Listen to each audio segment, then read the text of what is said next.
Looks like it connected, and we can get going. So, we have now unlocked the Infuser, which I'm very, very happy about. One of my favorite classes, a lot of fun to play, a lot of different ways to play it. And so let's get going. We have... whoa. Deathwalker looked creepy for a second. We have herbs available. So let's see what... Okay, cool. I can make infusion potion. So let's do that. Given the name, infuser and infusion potion, they work well together. Then we could go... Major Frenzy is good. Major Power would be good on Deathwalker. Especially for the level I'm looking at. We could run Major Frenzy, we could run Major Element. Both of those are pretty good. I guess let's run Major Element here, and let's go ahead and get the Major Power here. Which means no Glancing Potion now. Or no Invisibility Ring. Maybe we'll go no Invisibility Ring. Maybe I could just sell that for money. It sells for a good amount. All right, let's just say screw it and let's go and try this level again. Temple of Liberation. Try number 10. Oh my god, I don't even know. It's been way too many. Balancing on a single rubber wheel, a small metal... Okay, we lose 5 gold, and I have 1. Lose 1 whole gold. Move no more than 2 hexes, suffer damage from an attack when you long rest, become exhausted. Probably become exhausted. Kill an enemy not adjacent to you while adjacent to another enemy, lose a card and negate 2 or less damage, or kill the first monster.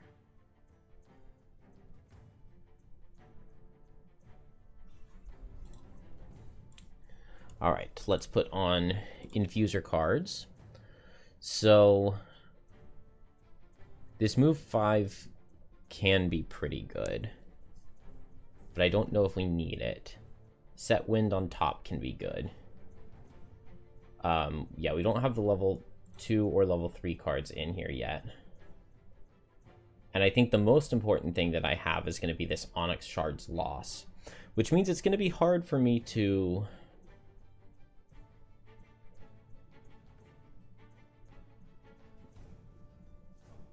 It's going to be hard for me to get many infusions out. I probably am going to want to get Boon of the Tempest, though, because the extra move is good, and then having Boon of the Tempest allows me to get a free bottom attack. Not a free bottom attack, but it allows me to get a bottom attack with Bounty of the Earth at some point in time. So with Boon of the Tempest, that makes Slashing Cyclone's loss decent for the end, but also maybe not that good. It would be a way to get wind. We could get wind with Formless Bladestorm here. How else can we get wind?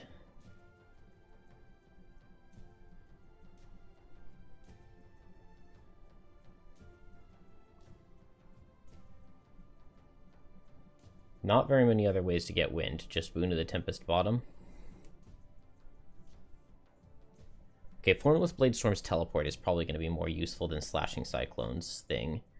And initiative isn't going to be a huge deal. So, 1 more card to drop. Maybe just Rising Momentum. I'm not planning on playing a ton of infusions. Maybe that's okay. Maybe I don't need Emerald Edge, I'm not sure. Let's give it a try. Okay, I have both my potions here. Oh, I wanted to put Rest in Shade in. We will put in Rest in Shade, and maybe just play it on turn, like, 2. And then I don't have to worry about moving any shadows for the rest of the level. Which sounds good to me. And so maybe I don't need Black Barrage. Although it does give me an attacking card.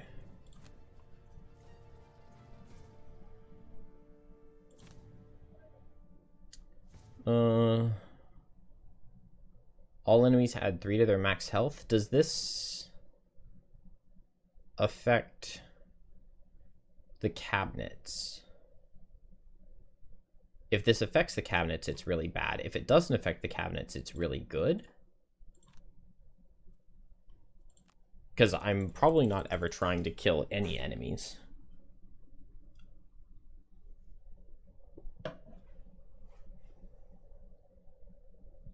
So let's see. The cabinet should be 14 health with these characters at these levels.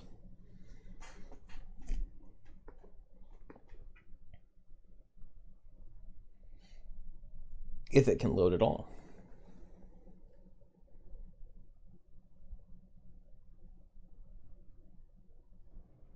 There we go.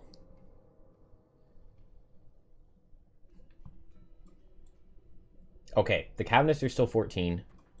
The monsters have bonus health, but I don't really care about that. Now, so I want to start with Onyx Shards. Create 4 obstacles within range 3. So right here, right here, right here, right here. 4 obstacles in range 3. It forces any rune machines that want to get through here have to move through the double difficult terrain. And that's just so good. This is going to make Leaf or Dark. We're going to make Dark with Eclipse. So this is going to make Leaf. We'll make Dark with Eclipse. And then what do we do with the top? I could move... If these guys move, I could potentially get Wind with Remote Impact. I wonder if I can target this thing. Probably not. Can I target it? I mean, I can see its health bar here. It doesn't say anything about being able to hit the glowing orb. Okay, that's fine. We're always going to have Leaf. So if we can get Wind, we can.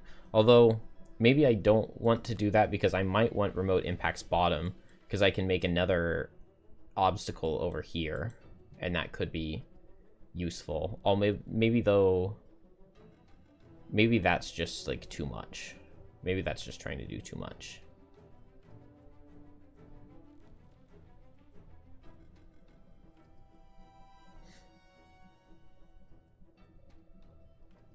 But I don't see what to play. Maybe this Emerald Edge. Well, I might want to go late and heal with Emerald Edge, but I guess it's fine. If they come up and hit us, we'll figure something out. Okay, cool. They don't move. That's a good start.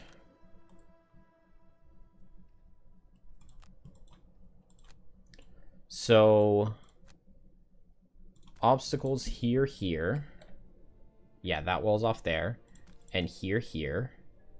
That wall's off here. Not walls off, but this difficult terrain is going to be really, really good for me.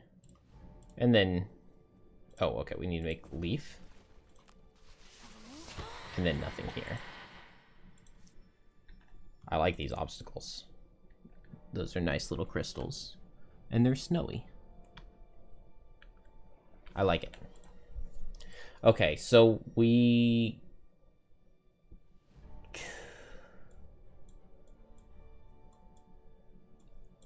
so I need my characters to run over this way. The nice part about this is now we can basically ignore things that spawn over here. And I'm just going to need to get some shadows over here for the end game.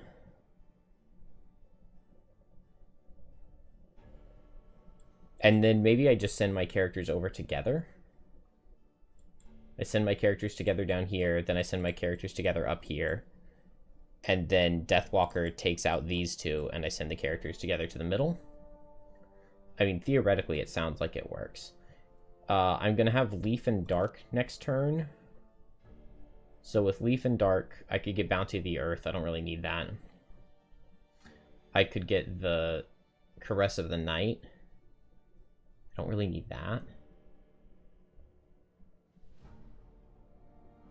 Leaf and Dark. Oh, Emerald Edge is the one that uses Leaf and Dark. Well, I shouldn't have played that card. Oh,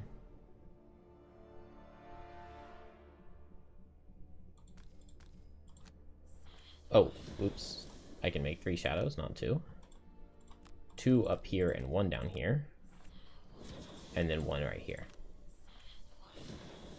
And so we'll put 2 down here, 2 up there.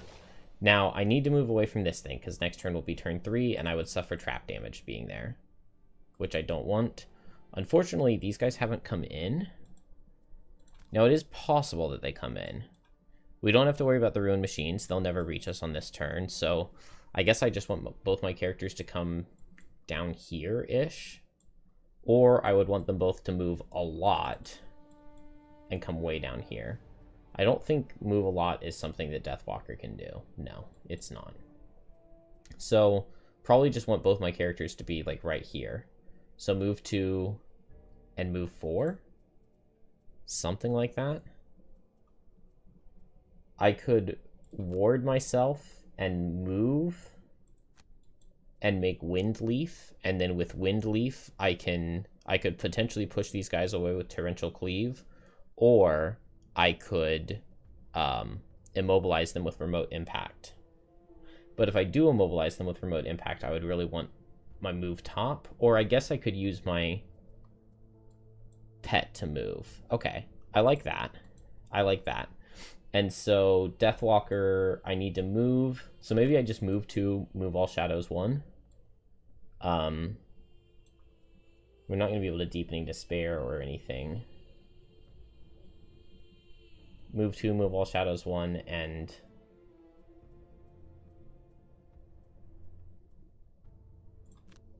a nothing with this teleport, because I don't think I need to teleport early. Nothing out of these guys. We don't need to make an element. So, okay. This gives me something really nice here. So I can move right here. They'll group up. And then next turn... Yeah, next turn I just make an obstacle here and immobilize them both. And we run down this way.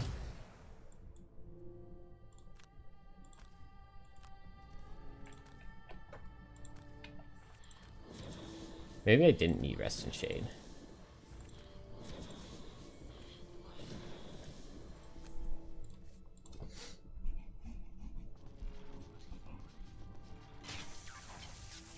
Okay. So I mobilize them both with Remote Impact. Now, I would want to go faster than 45.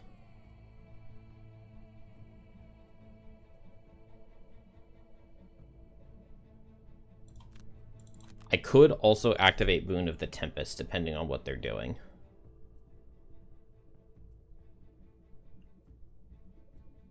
Or Bounty of the Earth. Boon of the Tempest would be nice, other than I don't really get anything out of the attack 3, but the bonus move and the permanent jump is really good. Deathwalker, we just want to run, I think? Or, well, maybe I don't even need to be running. If these guys are going to be immobilized, the only thing there where they would hurt me would be their mortar shells.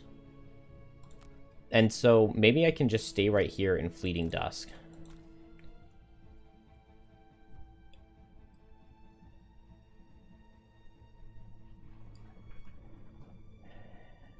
And if that's the case, I mean, what I really want to do is play Deadbolt.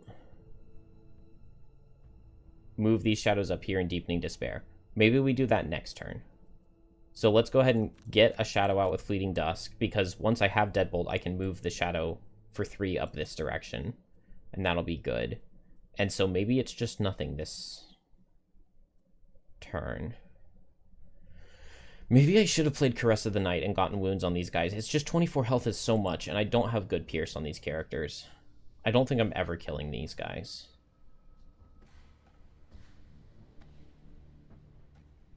Remote Impact and Torrential Cleave have such awful anti-synergy where, like, you can be next to them and immobilize, and then you can be not next to them and push away. Okay. Fleeting Dusk with maybe Strength of the Abyss. Maybe Rest in Shade. Heavy Footfalls. Along with Fuel Leak. I don't care about Fuel Leak. That's fine. So, their Heavy Footfalls would be suffer 6 damage. I can go ahead and make this right here. If I wanted to, I could have Dark and I could activate both of these, Remote Impact and Boon of the Tempest. Let's do that. Let's do that. Let's do that. Let's do that. Let's do that. So Boon of the Tempest and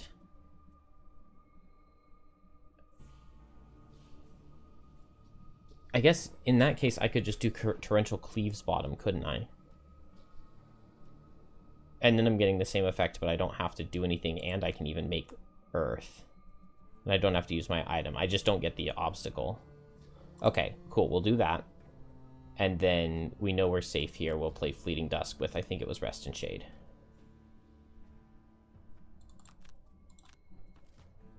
And I can get Dark out of that.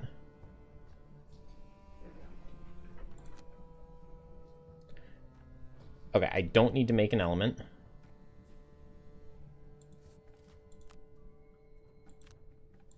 Because I will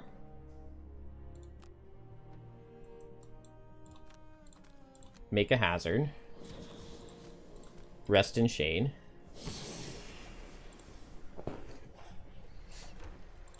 Make Earth. Immobilize both.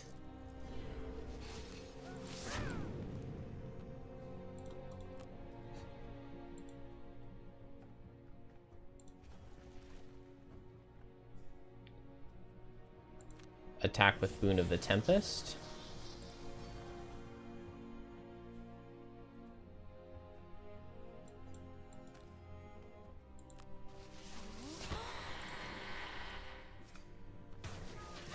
And then now I can use the Snow Imp to avoid 6 damage. 8 damage. Because I'm next to them. And we can end next to the thing.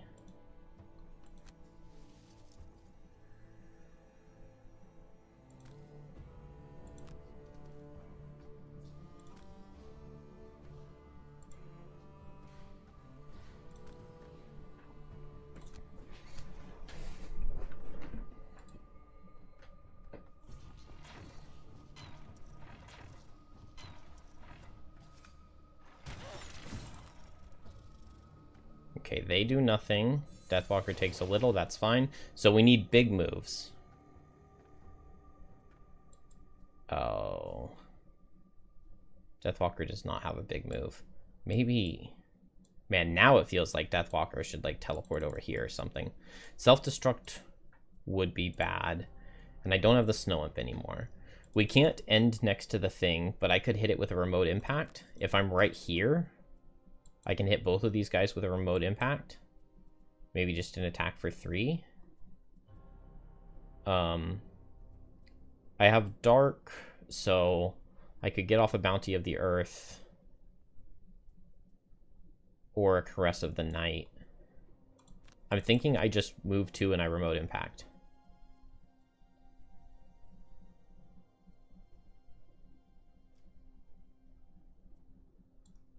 I definitely wouldn't mind Remote Impacting bottom. Which I could do that, but then I would really want Guide the Flow top, which I don't have. So I think this is fine. I think we just run down, and then Deathwalker becomes the question.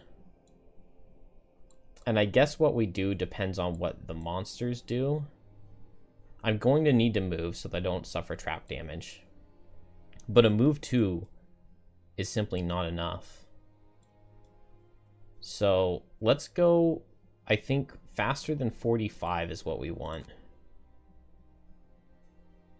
Faster than 64? I feel like this initiative is fine. And we'll just figure out where to go. Okay, so I can boots.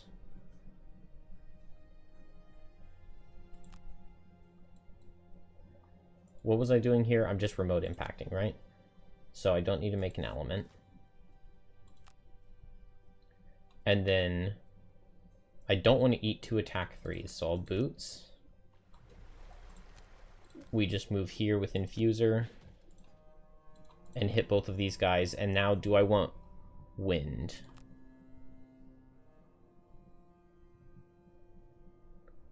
With wind dark, I could do this unstoppable impulse. And that actually wouldn't be that bad. Or with dark, something else I could caress of the night. And that sounds pretty good. Let's do regular attack 3s here. Not reduce it. And then I can major element potion. Darken something.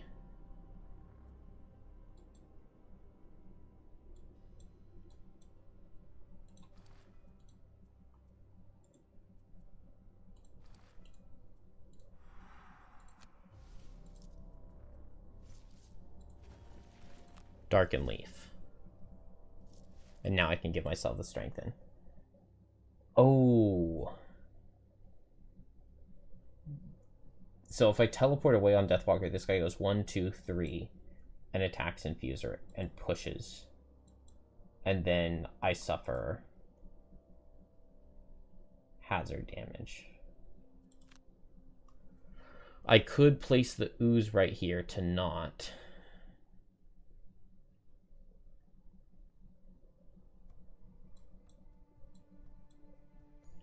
Or maybe I place the ooze right here. No, even if I place it right here, this guy still just goes 1, 2, 3, 4. What if it's right here? 1, 2, 3, 4. He could still push me in. Maybe this is a really bad call. I'm just going to place this here just so that I don't suffer the hazard damage. And then Deathwalker.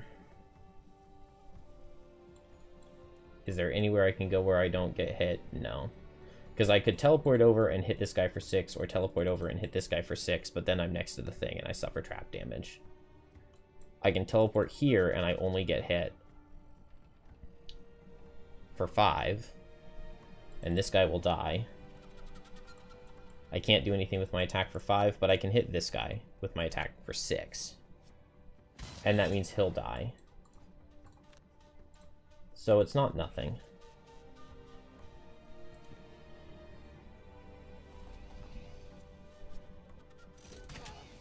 We get hit. Reduce the damage. And we do not get pushed. We get hit. Oh man, because I got pushed.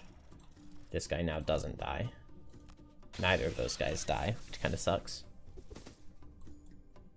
Deathwalker got a death.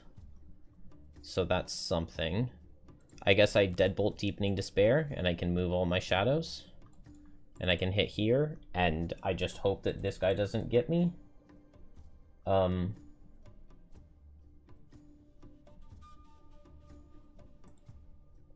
I mean, it's possible he stands still. It's possible he doesn't attack with Latch On or Signal. Yeah, 3 of his cards he would not attack, which would all be good. Self-Destruct would be bad.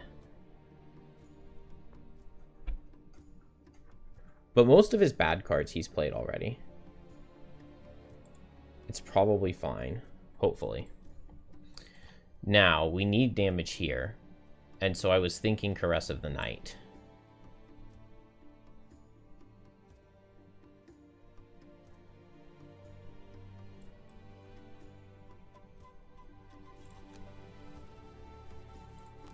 I get to strengthen and I get to attack for 3. It's fine.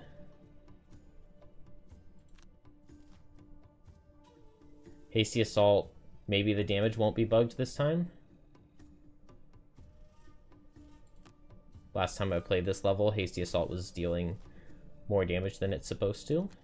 It was giving them an extra +1 for no good reason. Moving my shadows like this is the best thing for me. The only problem is if I have to lose a card to damage, it's Fluid Knight, and that would be a really bad card to lose to damage. Oh, I could attack him. I wonder if there's any validity to that. Attacking this guy instead of the thing. I would need a +2 to kill. And it's just too unlikely. Yeah, okay, I wouldn't have killed. So I made the right call, I think. Now, I can just move over here. What are these guys doing? Move 2. Okay, then I would rather be here.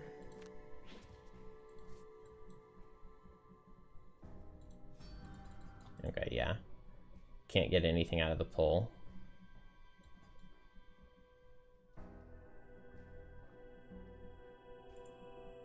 Actually, wait. If I pull this guy, I don't get the wind, but it does mean that he can't get to here. And then now I'll eat my elements. We'll strengthen ourselves. And then now we'll get the Boon of the Tempest. And strengthened attack 3. Okay, we dodged the miss.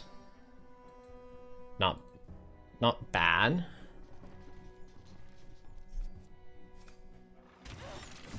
Hey, the Hasty Assault isn't doing bugged damage. Beautiful. It's only attack 1 instead of attack 2.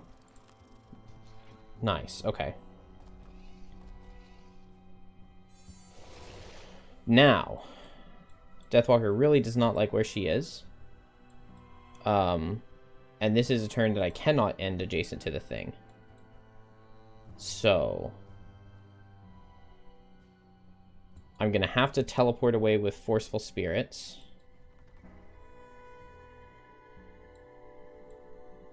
But how do I... Maybe I just prepare to lose a card to damage. Infuser also wants to get away. Man, I should have saved the Snow Imp, because this would be a really good place for it.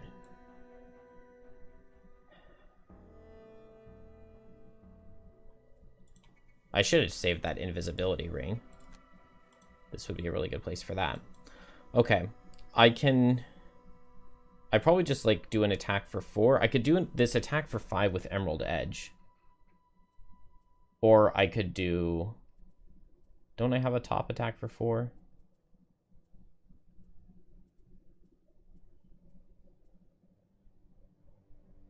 Oh, okay. Unstoppable Impulse in my hand. A top attack for 4. I mean, that sounds pretty good. And then I just want to move away. We need to save Guide the Flow, because when the time comes, we want to move like 8 up here.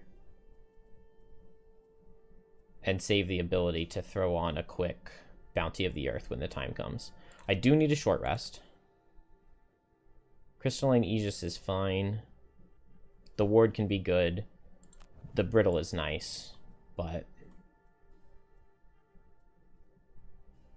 So I'm thinking... What am I thinking? I could use my items to hit with Emerald Edge. Or I could just go for an Unstoppable Impulse. And maybe move and make Leaf. And we'll do that late. We'll do that late. Deathwalker is where it's tough. Deepening Despair. Bad card to lose, but it's better than losing a teleport. The only things I would not really mind losing would be the Make a Shadow cards, I think. Because I have 2 of them, and I have 5 shadows out already. I want Strength of the Abyss. I want my teleports. I don't need Rest and Shade. So I could lose Rest and Shade, Fleeting Dusk, or Call to the Abyss. Or Deadbolt. Maybe almost anything else is better than Deepening Despair. Okay, Wave of Anguish was definitely by far the worst thing I could have lost. Definitely by far.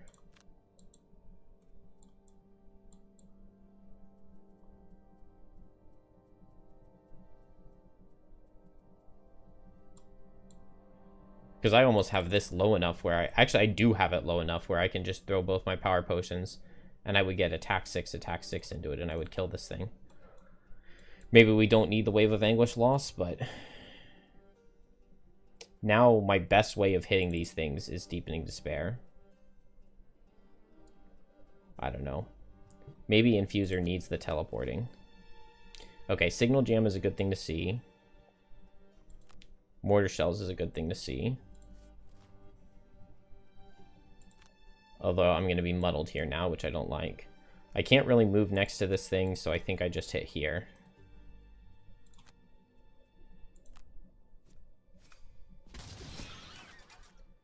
And then I could move here to make sure this guy suffers the trap damage. Or I could activate Fluid Knight, and then I can escape self-destruct.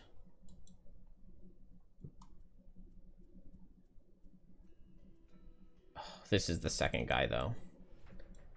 If I'm trying to escape self-destruct, I want to be escaping it late. Dang it. I probably need to activate Fluid Knight. It would be nice to make him suffer, but it's just not guaranteed. Okay, cool. He still moved a good hex.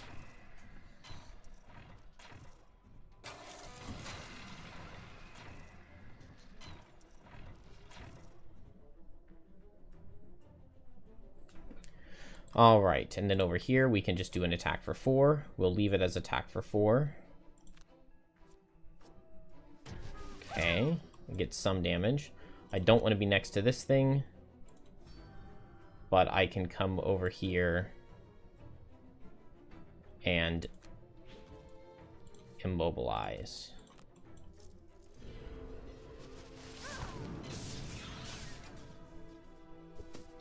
And then now I'm thinking Torrential Cleave? No, Remote Impact. Move here, Remote Impact hits both. I could move, and I could pull this guy, but that would defeat the purpose of setting the wind. So I probably just move and Torrential Impact. And then hopefully it kills, but it needs a plus Remote Impact. It needs a +2 to kill, so that probably doesn't happen. Deathwalker, I'm scared about, but I don't know. I could Deepening Despair, and if I get a +1 at disadvantage, it kills. I could Power Potion and True Sight Lens, and it would guaranteed kill. I do have Fluid Knight, so I can do like an attack 6. It's just not in my hand. Part of me wants to just move this shadow deeper.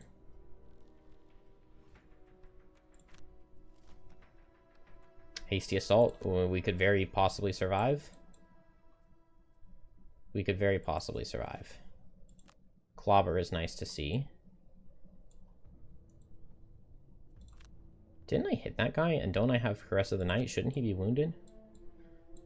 Okay, let's attack this. Okay, I had my Glancing Potion and now I don't. So I wish I had True Sight Lens, but... Okay, now I probably don't need 2 shadows here because I'm probably not going to Deepening Despair this one again. So let's move this away and move this direction. Wait. The whole purpose of moving the shadow away is for it to not be in a Suffer Hex if I want to teleport to it. So right here is good. And then right there is close. And then those are ready for Deepening Despair. Dang. Okay, so... teleport here with Fluid Knight.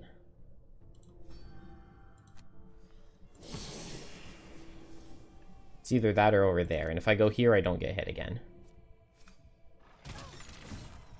Oh, they're faster than me. Whoa.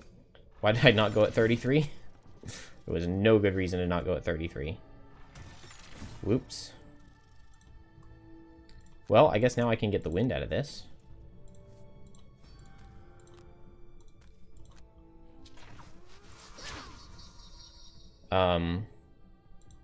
Yeah, just remote impact. Okay. Oh, this isn't a suffer turn. I could have moved next to it. Dang. So I have dark. I'm going to have dark, and I'm not going to have leaf, but I could get leaf if I wanted to Emerald Edge.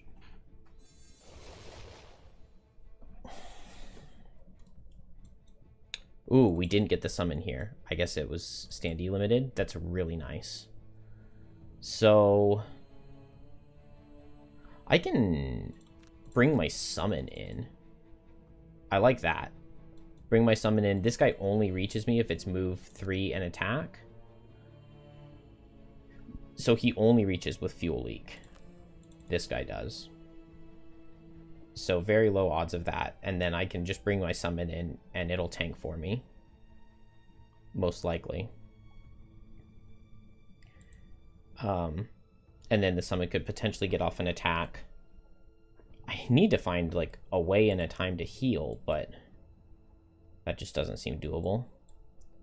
Alright, this upcoming turn is a suffer turn. That makes me kind of want to... I want to just run away from this down here so that these guys have to run back through here and die to the...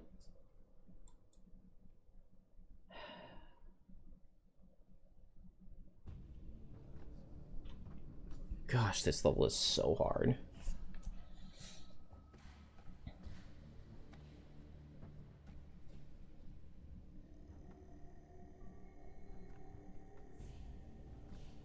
I have Guide the Flow here. So this, I mean, if I want to, I can do a top move 4 and a bottom move 3. So I could go 1, 2, 3, 4, 1, 2, 3. And I could get all the way up to here. That sounds so good.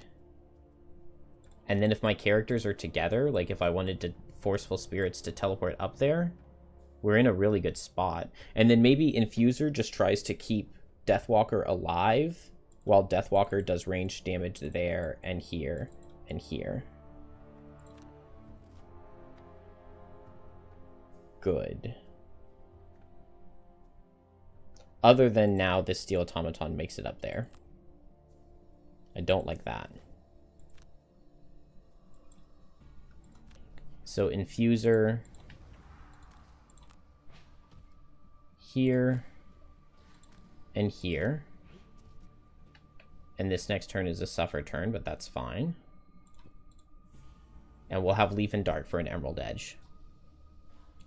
This guy's going to get to attack, so I just hope that he misses.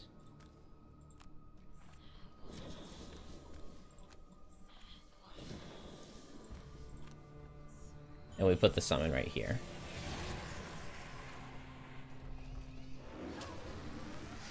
Don't like that Suffer 3. I like this guy coming down here, because I can teleport away now. Okay, he didn't miss. Summon goes down, but we didn't die. Man, that -2 would have been so nice into the summon. Okay, a whole ton of trap damage there. A whole ton. Oh, and that guy died. So I think I rest in shade and I teleport away. So if Infuser went fast and got right here, I could get the rest in shade heal.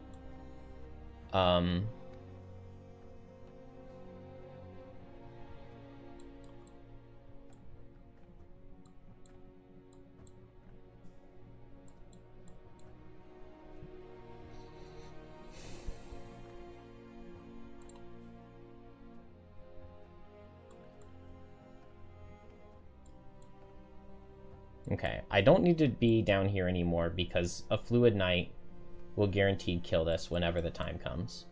I need some Deepening Despair here. I need like 3 Deepening Despairs here, 2 Deepening Despairs, and a Fluid Knight here. I need just a little hit here, and I need both my characters to wail on this. The problem is, after both my characters wail on this, we have to get back to the middle. So I need to be playing some Deathwalker Shadow move cards, but it's so hard to do that. Is there any chance I could long rest? It can't be Heavy Footfalls. It can't be Mortar Shells. It could be Basic Attack. Could be Clobbering Strike. I'm going to long rest. Worst case scenario, I would lose Emerald Edge. If I short rest, I could play Emerald Edge. If I short rest, I could move up here and play Emerald Edge. And that's good. Attack 5 into the thing.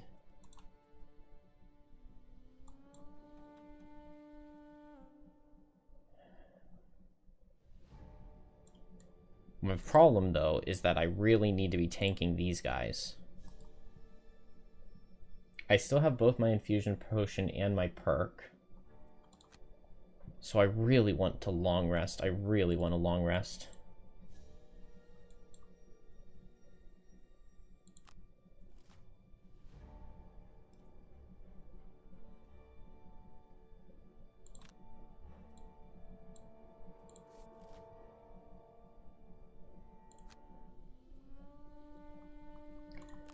Okay. Hey, Viral. So, it's self-destruct, but we can come up here and we're totally safe. The question becomes, do I want him to hit Deathwalker or Infuser? If it's Deathwalker, I lose Call to the Abyss, and that's fine. And if it's Infuser, I would lose Emerald Edge, and I don't want to do that. But if it's just any minus, we survive just fine. No. Alright. But Call to the Abyss is not that bad to lose.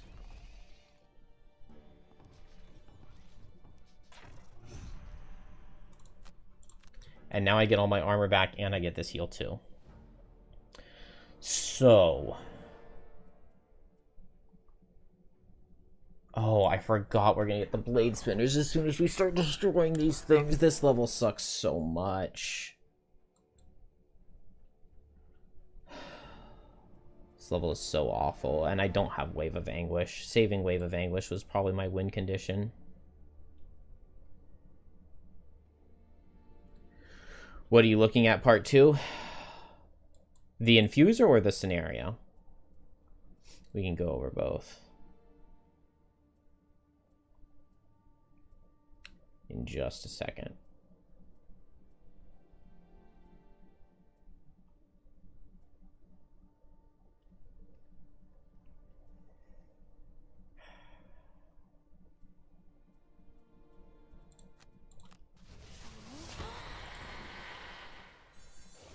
Okay, so every even round, Ruined Machines spawn in each of the 4 corners. Every odd round, every space adjacent to one of these protective shroud pillars suffers trap damage, and every space adjacent to these power conduits suffers trap damage. So I placed obstacles so that Ruined Machines coming out of here have a hard time leaving. And also so that I can go in here and other things have a hard time coming in. Then we came down here and we did a lot of damage to this one, but we haven't destroyed it yet. When we destroy these, it spawns Flaming Blade Spinners in the middle, which I don't want to deal with. And now both my characters are up here. The problem is we're low, and now if Ruined Machines get anything super spicy, we're in really big trouble.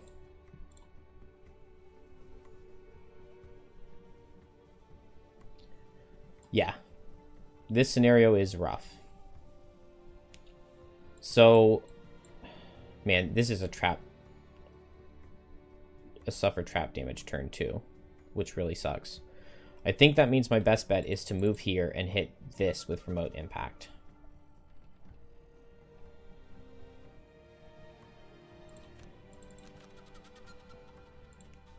And then, I mean, I could long rest Deathwalker. They just shuffled, so it could be anything. Long rest is normally pretty good, and it lets me move a shadow. Okay, Devastating Tackle is definitely, like, the one thing I didn't want to see. And Calculated Strike out of Steel Automaton also really sucks.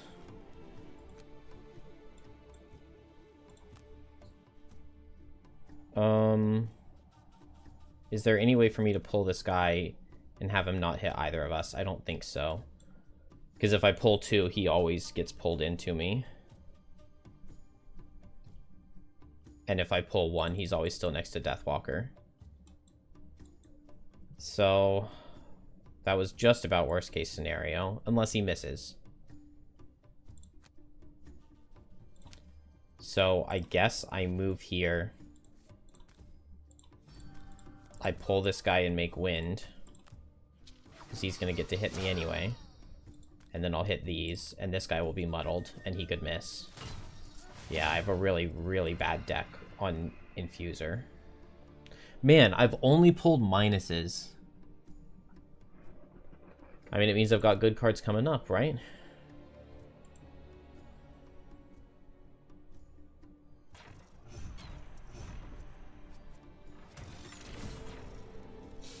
You see me do the scenario a ton, just turn the difficulty down. Nah.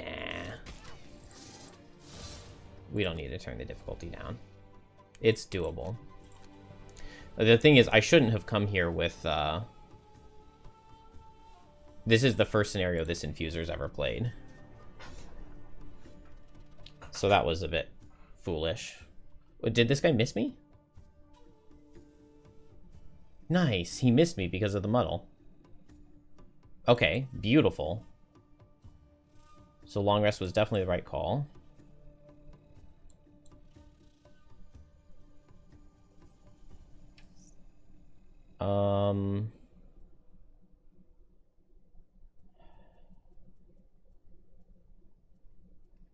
What is the card to drop? Definitely not Deepening Despair. Probably not Fleeting Dusk. Probably not Rest in Shade. Definitely not Fluid Night.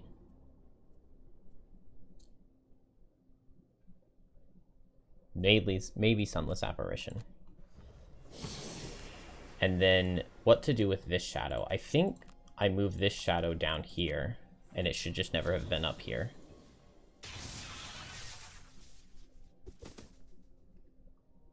Okay, that guy suffering trap damage is real nice. Man, I shouldn't have done the challenge where I got bonus health. Okay, so this is not a suffer turn. So I think I Emerald Edge the pillar.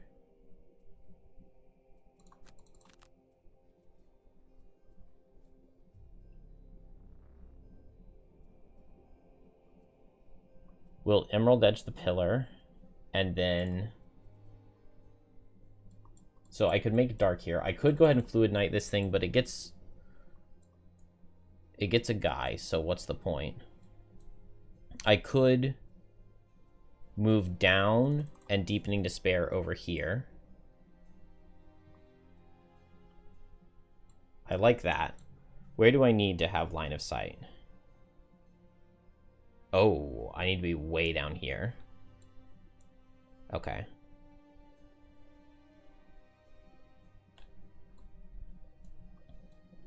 In that case, I would need to, like, teleport here. That's not that bad, though. Worst case scenario is this guy reaches me.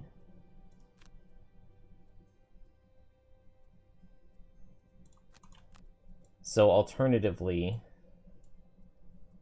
I could move shadows with my bottom. Ooh, I could attack here and here with my top and move shadows with my bottom, but then I don't have any teleports.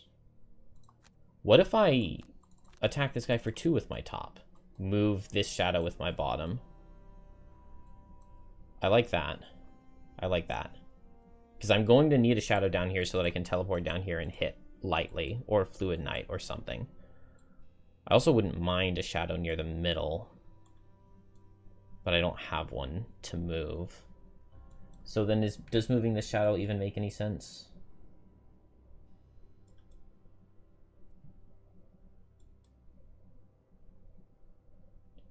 Attack for 2 here isn't that important either. We're going to hit it for 5.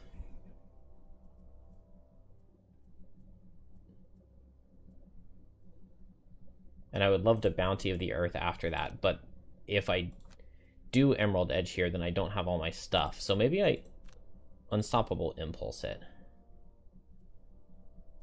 And then I could Bounty of the Earth the following turn. Or Emerald Edge, either one.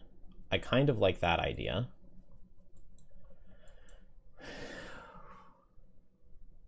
Which means...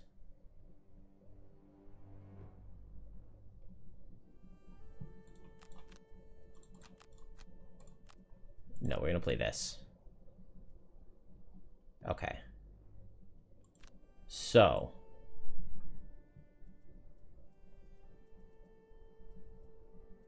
Move 2.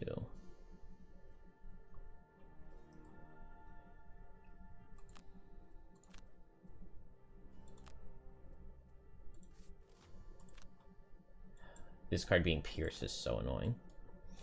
So this guy's not doing anything. So I think I teleport over here.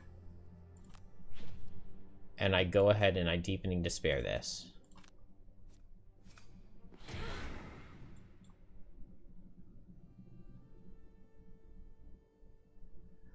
Hello, sports guy. I can check for you real quick.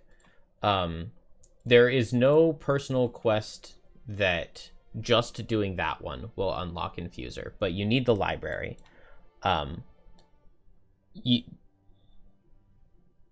It can never be the first building that you unlock. You have to unlock something else first. One of the personal quests that I did that got me the library was beat 5 boat sled climbing gear missions.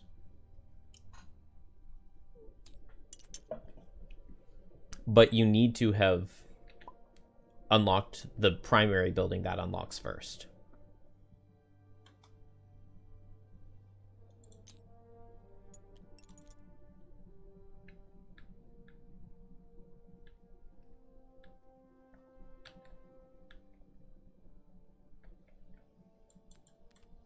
Not that. This one.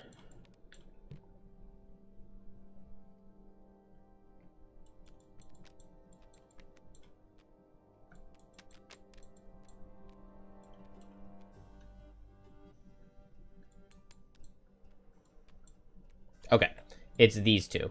So you need to finish both of these quests, and the first one that you do will give you, I believe that's the Challenges building, or the Inn, building 90, and then the second one that you complete will give you the library.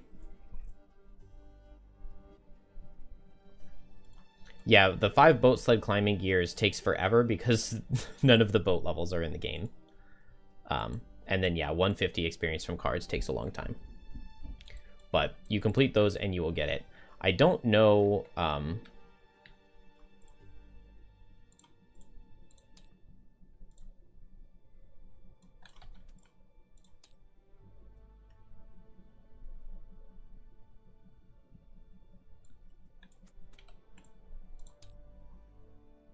personal quests. I don't know if any of the other ones can give you building 83. Presumably at least one more building you unlock would. Complete 12 challenges if you have the trading post. So 12 challenges if you have trading post, otherwise it is both of these. Those are the 2 you're working on too now? Nice.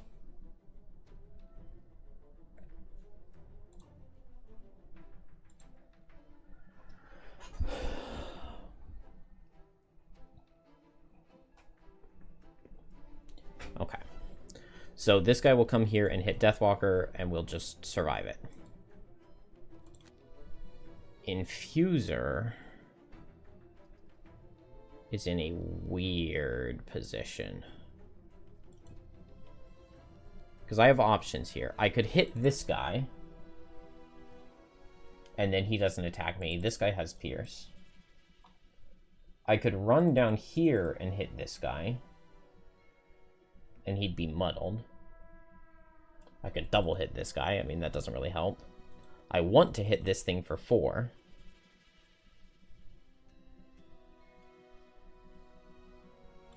But if I come here, then I get hit for 2, and I get hit for 3 with Pierce, and I only have 3 health. And I have 1 shield available. If I lose a card to damage, that's really bad. Oh, wow. I have 6 cards total. So losing a card to damage would be losing the scenario. Really depends on how much damage I get out of this attack 4.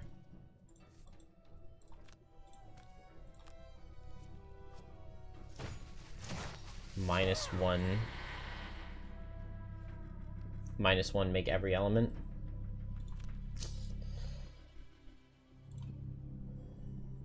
Maybe the Steel Automaton can miss. Oh, well, not maybe he can. He can. We survived that one. That guy went to a good spot. Show me the miss. Yeah.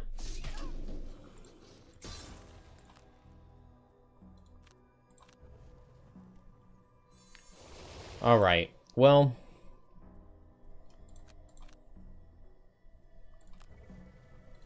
not much that I can do now. Now I just go all out and try to destroy this thing. But I probably die, because I get attack 3, attack 4, both at advantage. But that's not going to be enough, most likely.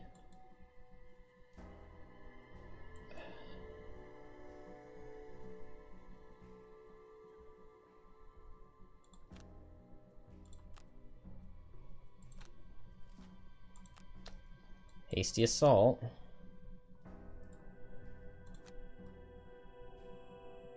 Yeah, I had to lose Emerald Edge to damage. Emerald Edge top would have been so nice to play right here.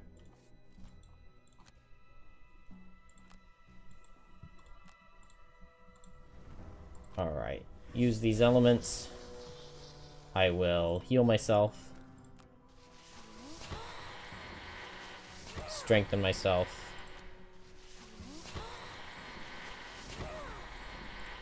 And attack for 3. Okay, nice crit. And attack for 4. I could even make dark if I want. My odds of drawing the -1 are so low. Okay, nice.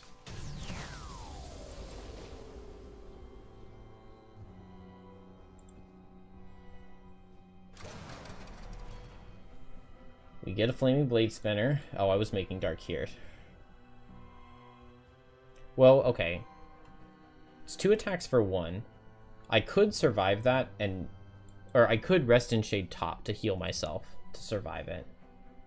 I could just Deadbolt this for damage. No, because I need this Shadow closer.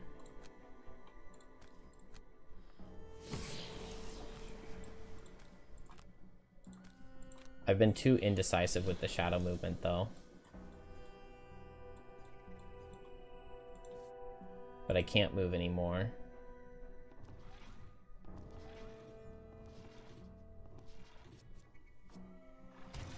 Good. Good. Oh, that Unstoppable Force is annoying, though. Wow. Deathwalker could have attacked.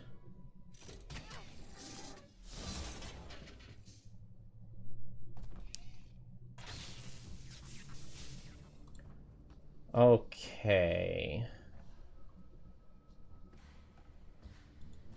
Activate Fluid Knight to teleport over here after getting hit.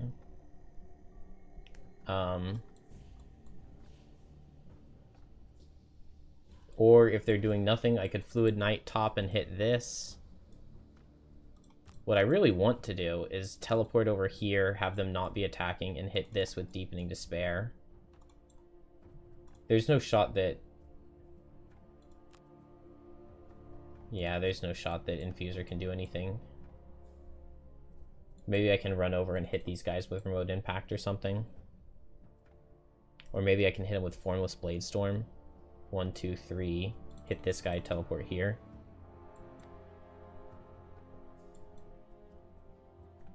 With 2 more turns, I could move 1, 2, 3. And then I could go 1, 2, 3.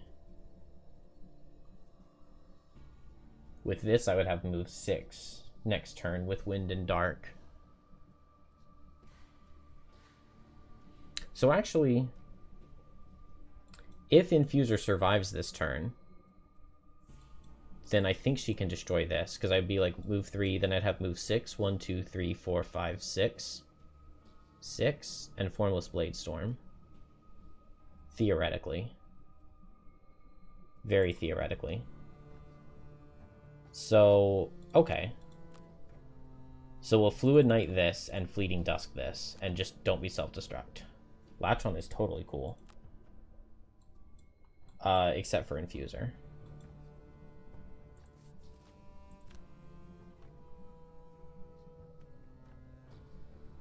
I don't care about being immobilized. So Fluid Knight here. Crit would not be bad. That's fine. Replace that Shadow.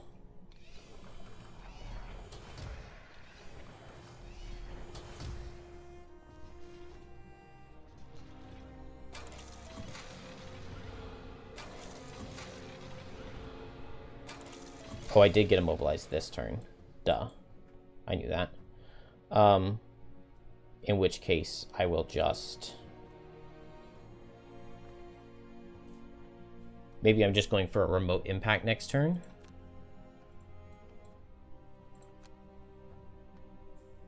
Oh, I can't actually hit anybody. I can't get anybody with either of these wins. And I can't move.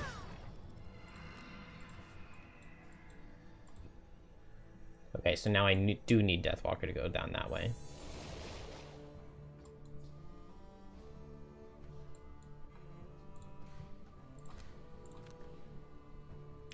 Rest and Shade I wanted to have, but, you know, you take what you can get. Theoretically, I can kill this with Deepening Despair. I can teleport here. I can kill this with Deadbolt. I can kill this with Fluid Knight. So I can theoretically get all of them this rest cycle.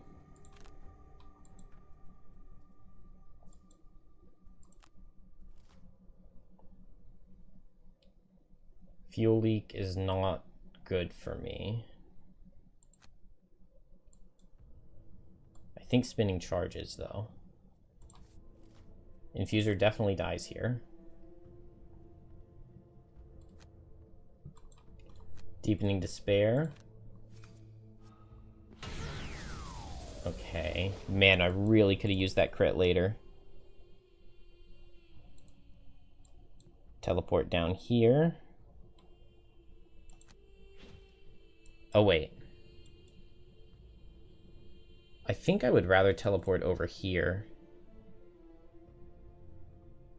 Because here I get hit twice. Here I just get hit once.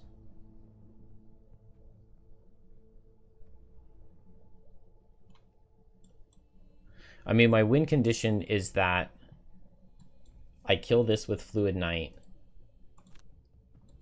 I kill this with Deadbolt. And then... Right now, Strength of the Abyss is an attack 5. And if I use both of these, it becomes attack 8. And a crit kills the Glowing Orb. In the middle.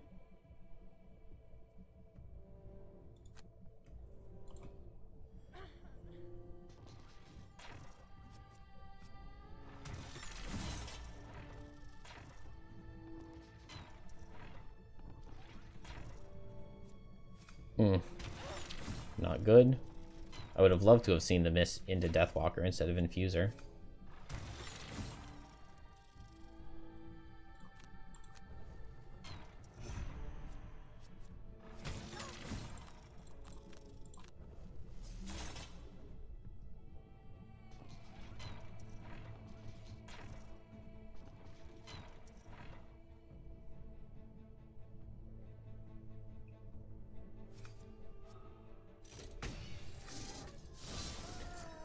Okay.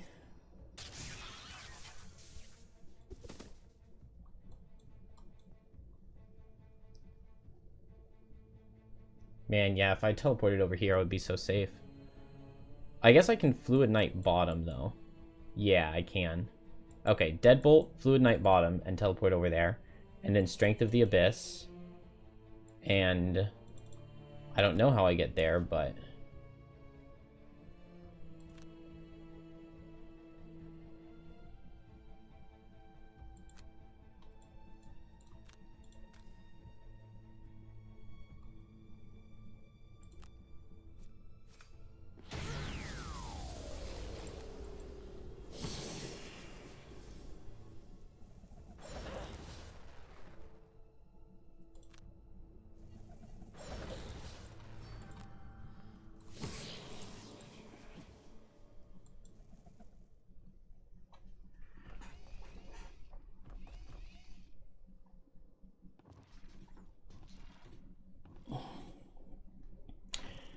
Do you think after they're done updating the game, they will add DLC such as new characters or solo scenarios? Not really. I would like it if they did, but I don't necessarily think that they will.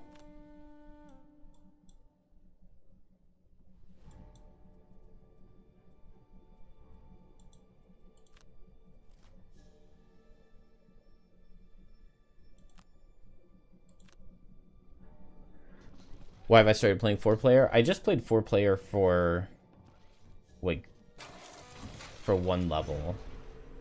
I don't remember why. But it was just 1 or 2 levels. It wasn't very much. Oh, I removed another shadow, so this is hitting less. It's okay. We can heavy sword it. Yeah, well, I didn't need to use any of my items. Alright, I mean... I just need...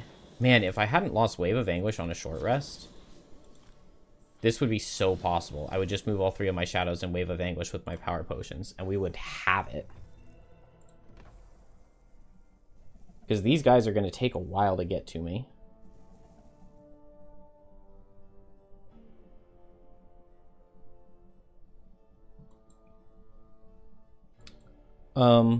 If my next card is crit, I totally could win right here.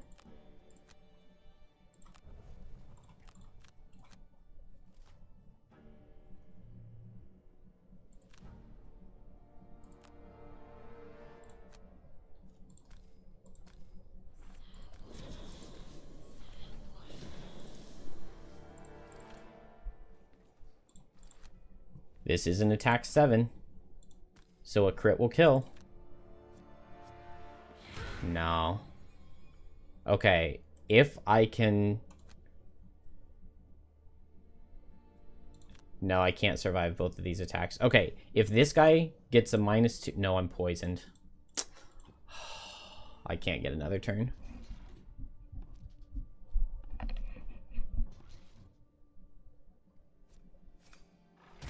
Oh, it was so close. Beating this level does not unlock drill. Beating this level unlocks a new level for us to be stuck on in the process of unlocking drill. Alright, this was the closest that I've come. Like, well, no. One of my attempts with Drifter, we destroyed the orb, but he died on the final turn. I mean, look at all those monsters. That's so stupid.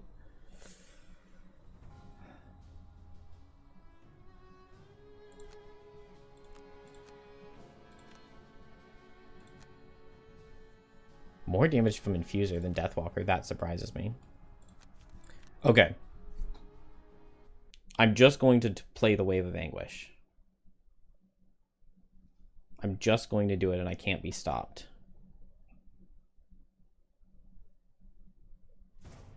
It feels like this could theoretically...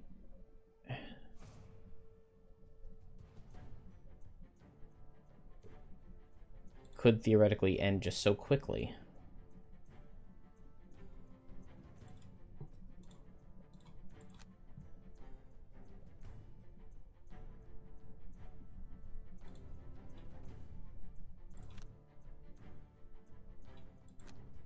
Maybe we need the heal pet.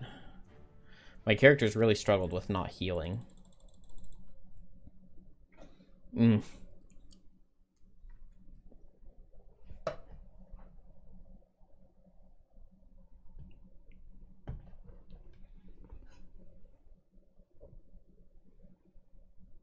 What can I do differently?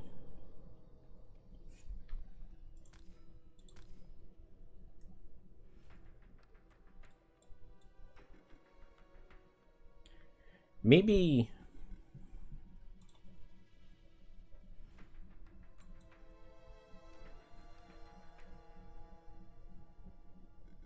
I mean, I really liked this Onyx Shards play, but maybe it's too cute.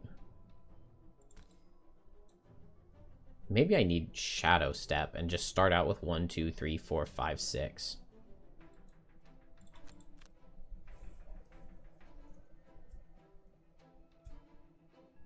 Start out with Rest and Shade.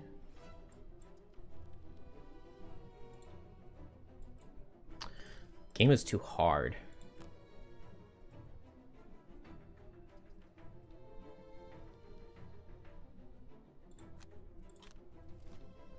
Ugh, Unstoppable Force is not a good card to see on turn 1.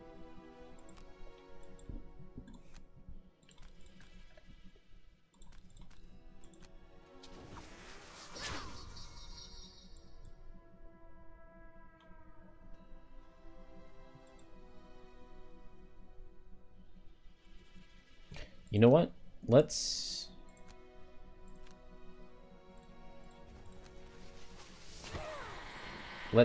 undo this and let's put Deathwalker right here. And then she doesn't have to move on turn 2. Because I can move on turn 1 with Guide the Flow. Then I don't have Guide the Flow, which I don't really like, but... maybe, because I can still put these in exactly the same spot from here.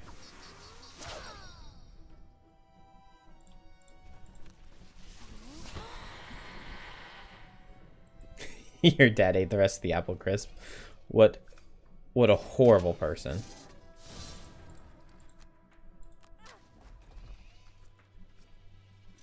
Oh, I guess moving the characters didn't matter at all because now...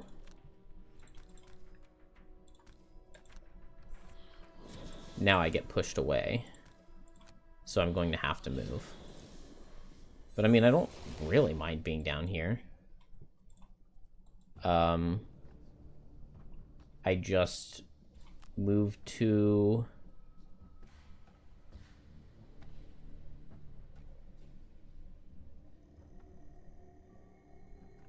I like the idea of moving to and making the summon.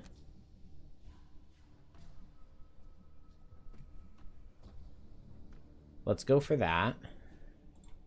And then I guess if I got pushed up this way, then we'll be up here. We'll go for Emerald Edge.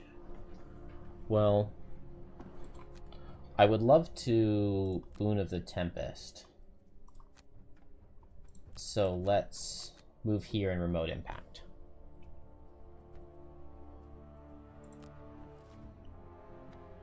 Self-destruct. Well, that's a horrible start.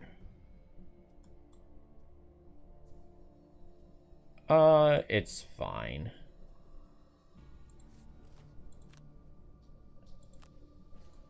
So I Remote Impact here. Oh, wait. No, I can't push this guy back. Alright, I Remote Impact here because I want the wind.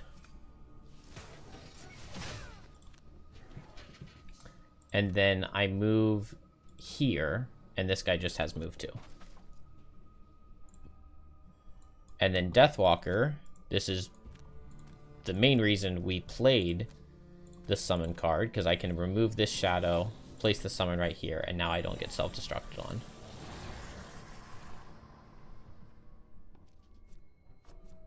And this guy dies. That guy didn't reach me. And now we can... I have the wind, so I can move here and Boon of the Tempest. And can I go fast and make dark? I could, but it wouldn't be something I love. It would be just Deepening Despair here.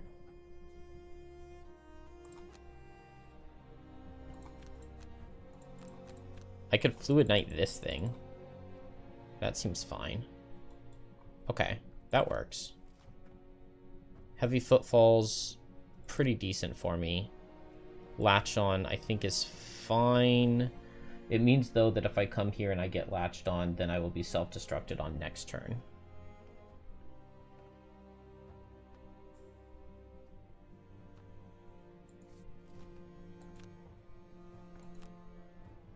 So that's annoying.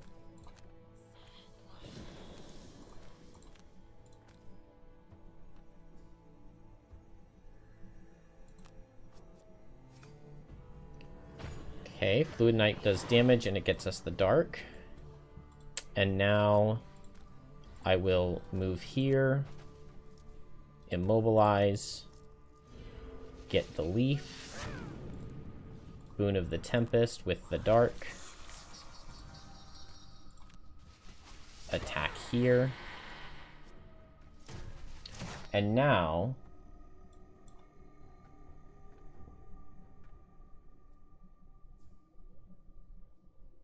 why did these guys glow when I hit the pillar? I could Snow Imp to not be immobilized next turn.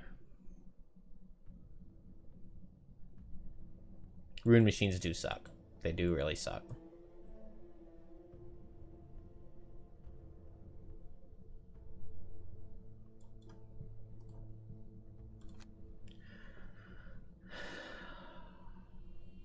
Okay, I could move 3 jump with Unstoppable Impulse. So, like, if I were right here, I could go 1, 2, 3, 1, 2, 3 next turn. I like that. I'm making Earth.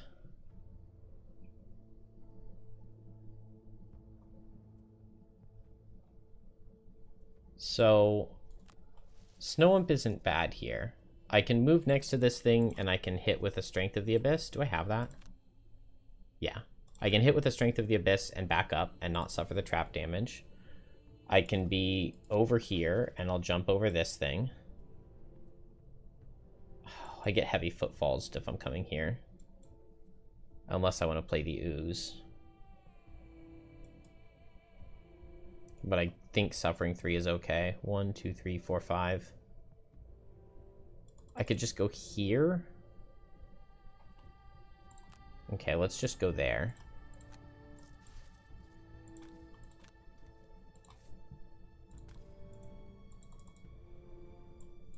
What?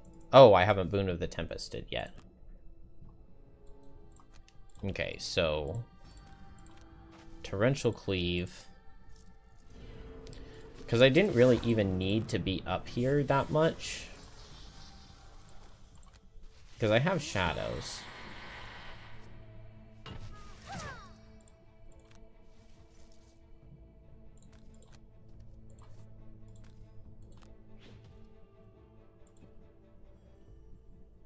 Oh, I was supposed to mana potion. It's okay. I like these guys going far deep into the other side of the power conduits. So, Strength of the Abyss. And I could teleport away, but I kind of don't want to. Maybe just Wave of Anguish and move the shadows a little bit. And then here, I need to play Unstoppable Impulse. Or I just wait one more turn.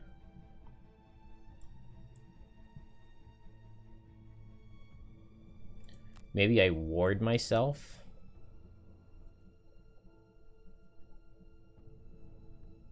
Just a move 3 jump, I get down here, and that's pretty decent. I'll play Crystalline Aegis Emerald Edge, and we'll just figure it out based off what they're doing.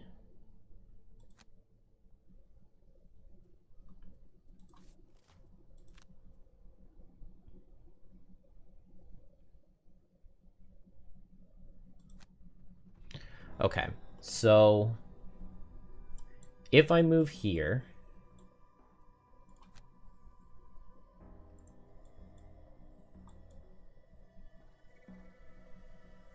I mean, I can just move here and I get hit for 2. And that's not too bad. If I stay here, I get hit for way more than that. So that feels like the way to do it. It means I don't get any of my heal or ward or regenerate or anything. So that's a little bit sad. But I just only get hit once. And that seems pretty good. Then here, Strength of the Abyss, attack for 4. We can make it attack for 5.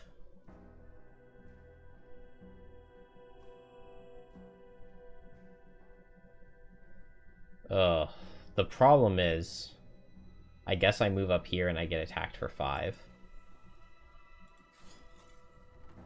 And I also don't have any shadows down here. There goes my glancing potion.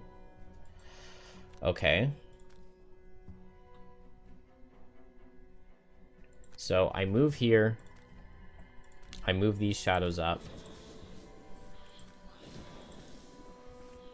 And then now I have several options. One, I could place the ooze here or here, and this guy has to walk around like that.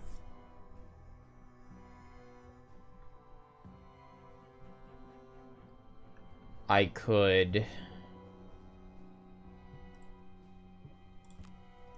My method for killing this in the end. This next turn, I could short rest.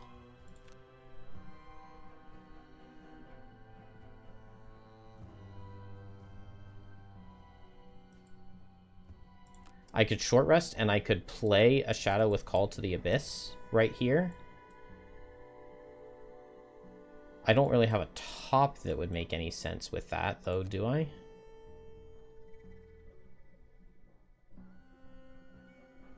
No. I could heal myself with Rest in Shade, but that's only if I've suffered damage. But I could take this attack 5. I could make a shadow, I could heal myself with Rest in Shade.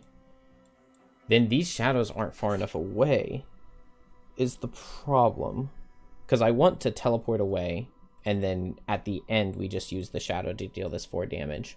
Or I could attack with Deadbolt and teleport away, and I can just use the cards that I have for that. The problem is, 1, the attack for Deadbolt is not guaranteed to kill. It needs a +1. 2, man, I missed as my second card. 2, then that spawns the Blade Spinner. I don't have anything going with shadows going that way. So what I want to do is just hold up here.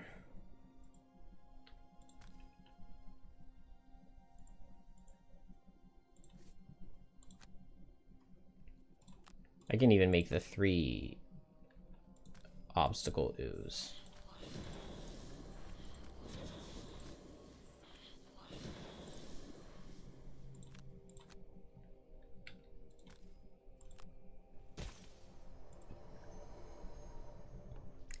And maybe Deathwalker can just stay right here and just be the field general from this spot.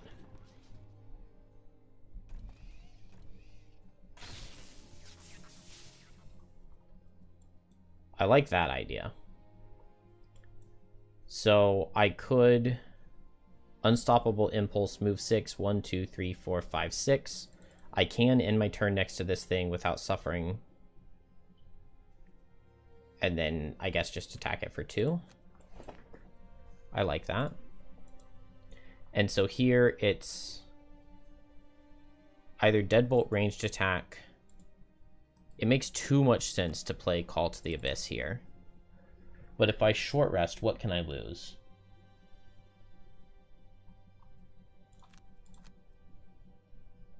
I can lose Fleeting Dusk. That's fine. I don't necessarily want to, but I can. And so we Call to the Abyss late with Rest and Shade. Good. And now here we need Dark.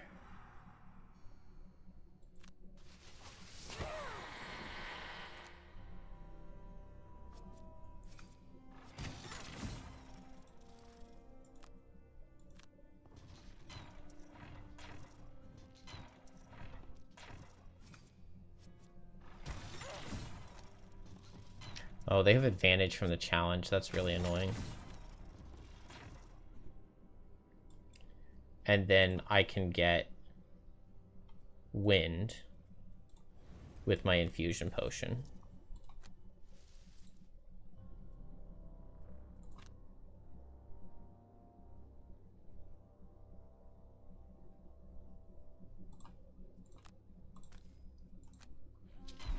Push away.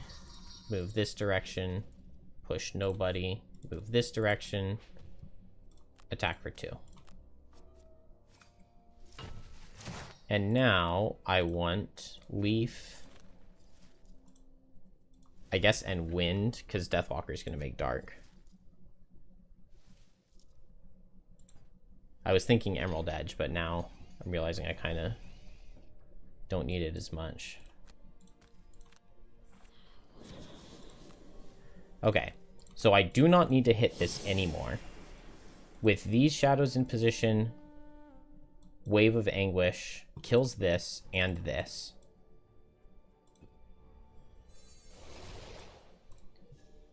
And so...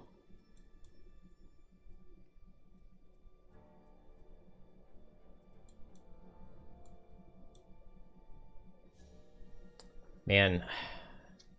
Now I wish I hadn't played Rest and Shade.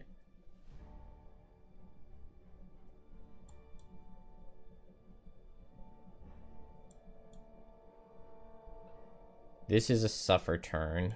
Okay. We're just going to play Deadbolt.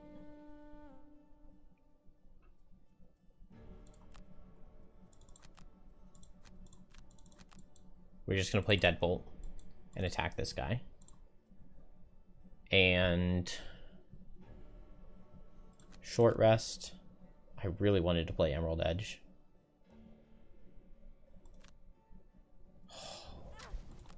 Guide the Flow is also such a good card. I could play Bounty of the Earth to get the heal. Emerald Edge's Ward is really good, though. Maybe I play those 2 cards and we just see... Man, I wish I had saved that Infusion Potion now, though, because I could play both of them in the same turn with Infusion Potion.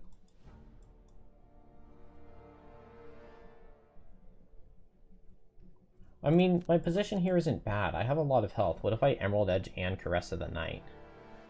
Attack for 5, attack for 3.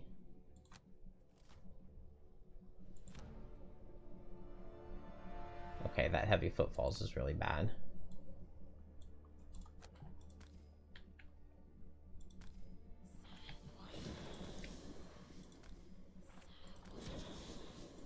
Okay, I need to move 2 over there.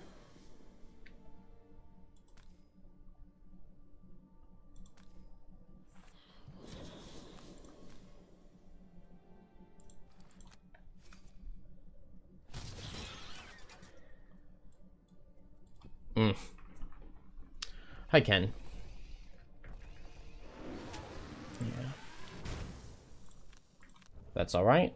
We will tell ourselves it is all right. Attack for 5 and ward. And attack for 3. Okay. 5 damage left on this.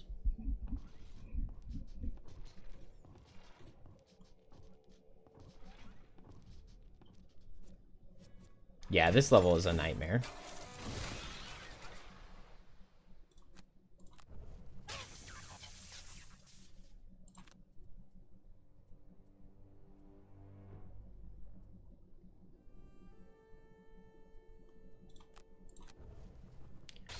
Okay, I guess losing all of those cards on Infuser was probably not the right idea.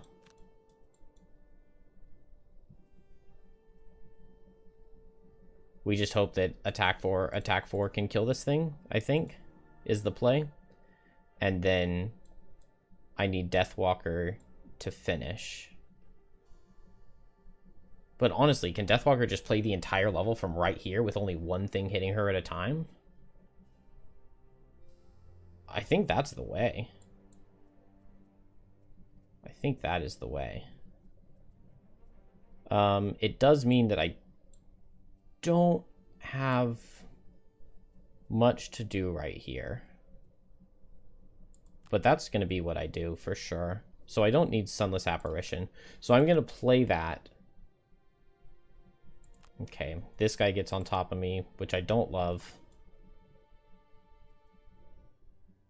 I really don't love.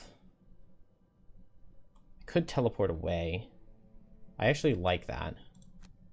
Let's attack for 4 here. Barely don't kill it. Now he has advantage.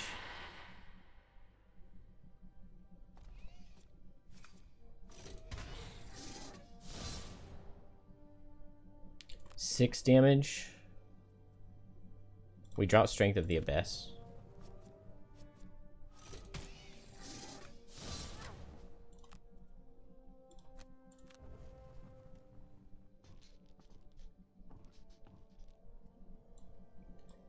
And now, so I can move all shadows for 2, or I could teleport here. The benefit to teleporting here is that this guy would run away.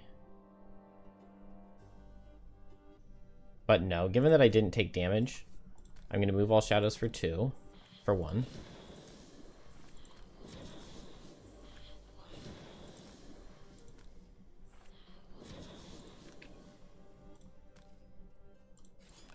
Wound this guy, why not? Now, because I lost a +2 dart. +2 dart could have been a nice card to have.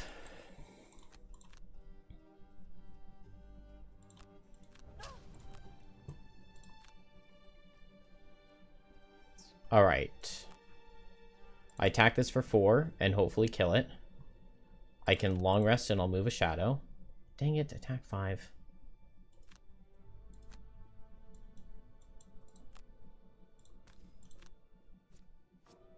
Okay. That goes down. And then I think I just grab this loot. Infuser's a brand new character, so... Alright, 2 metal.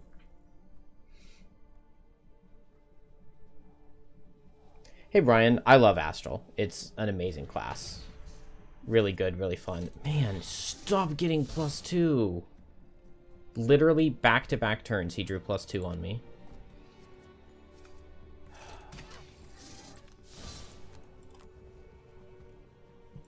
Okay, this was the turn that I long rest. Okay, that's good. And now I can move this here. How much health does this have? That thing's full. Okay, that's not good.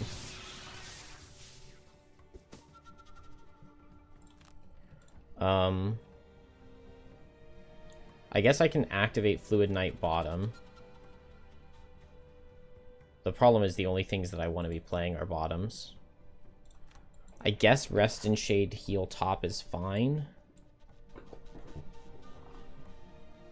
And Call to the Abyss bottom here sets me up for this. But then, how am I destroying this? I'm going to have to teleport over here.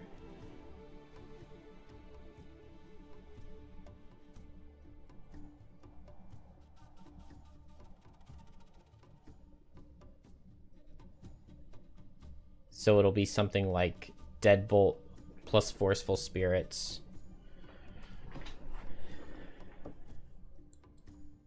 Then that means that I want a shadow like here.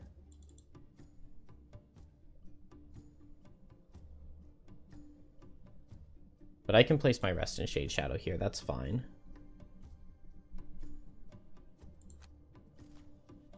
Thank you for finally not attacking.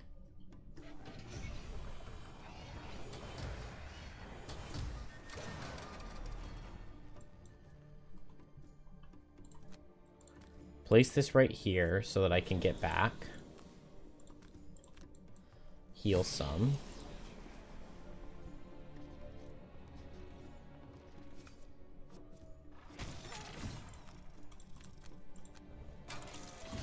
That guy goes down, and now nobody else can move. And so I late teleport and attack.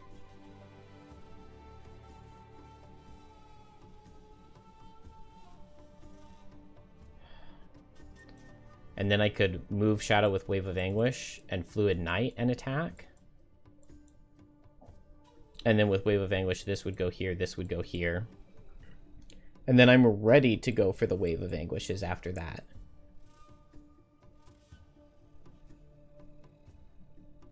Depending on how much damage the Deadbolt does.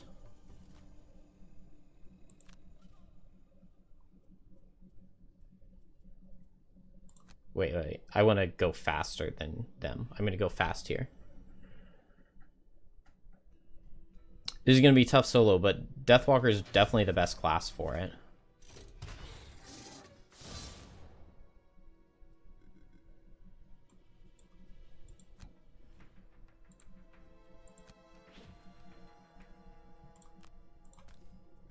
Deadbolt. Big damage. Nothing. Alright. We're going to have to cheese it from here.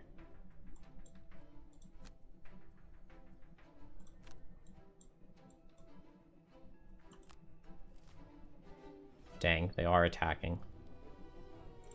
And Steel Automaton's not moving.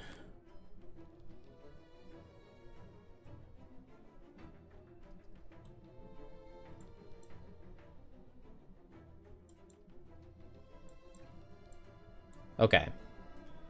So I Wave of Anguish. Move this shadow here. This shadow here. This shadow here. I attack this for 2. Good. And now next turn I have attack 6. Attack 6, attack 6, attack 6, attack 6.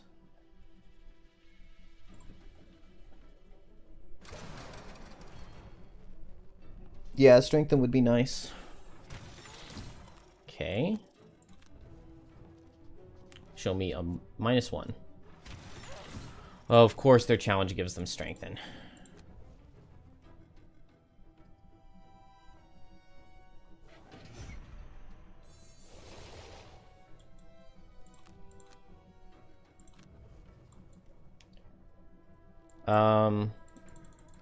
No. It's lost from here, because attack 6 can literally never kill this. Even with crit.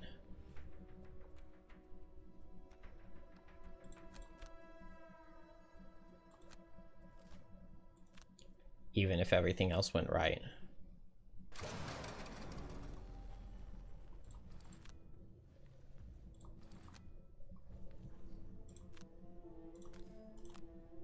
Alright, so show me +1. Oh, crit can kill.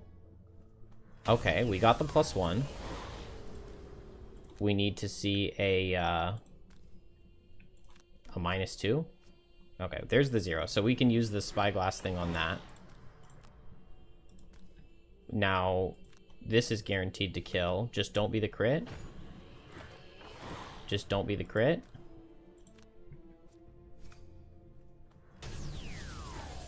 Alright. Let's go back, because if this attack is the crit, we win. 1, 2, 3, 4, 5, 6, 7, 8, 9, 10. Not very good odds. And actually, we maybe don't win. We maybe still die.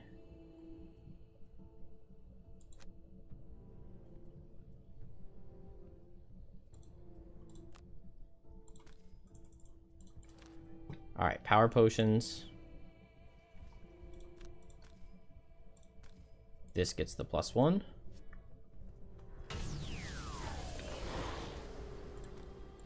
This gets the True Sight lens. Yeah, Strengthen would be so much better.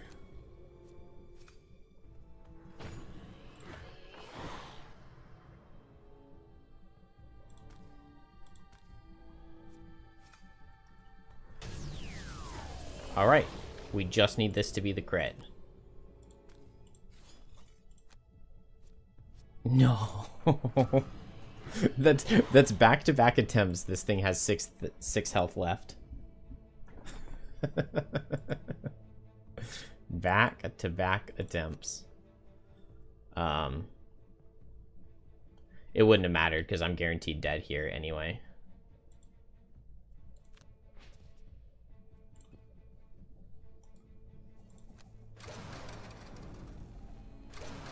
Because it's self-destruct.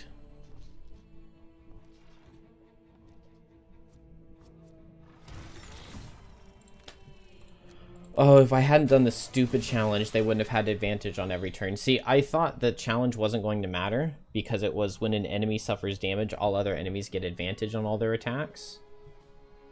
And I thought that was going to be completely insignificant because I was just never going to hit any enemies. The problem was the scenario does damage to the enemies at the beginning of every other round.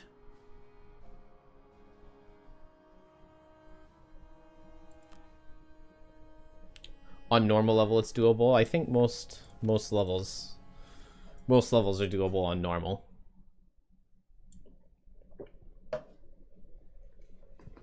No, I think I know exactly what my strategy is going to be now.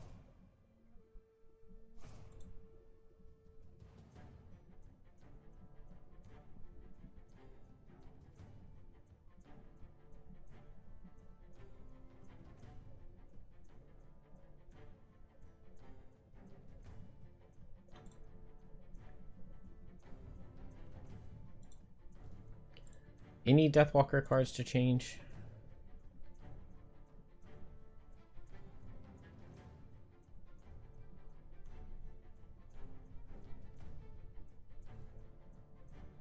I don't think so. Maybe I would rather have Black Barrage than Sunless Apparition. There were definitely times that I would have rather had it.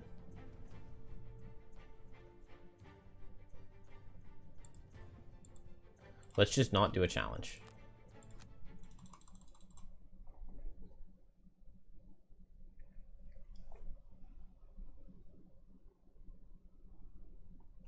I mean, I have True Sight lenses. True Sight lenses are very similar to Spyglass. It doesn't make much of a difference.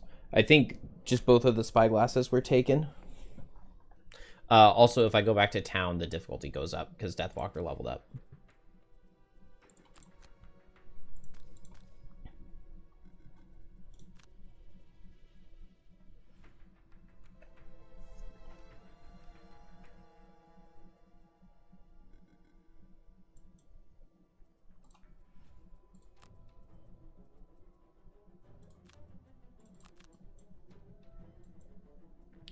But I'm confident in what I want to try this time. I feel pretty good about it. Nice. Good start. Oh. I wanted Deathwalker to underspeed, so we'll just do this.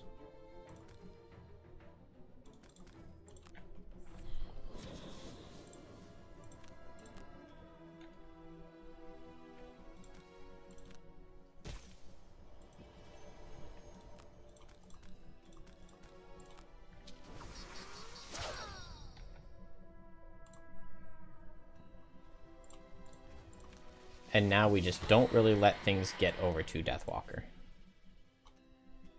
At least that's the plan.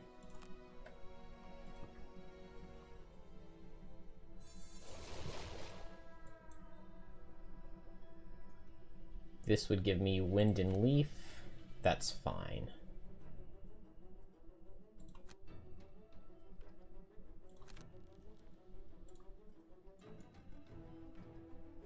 And then I'm just going to make more shadows.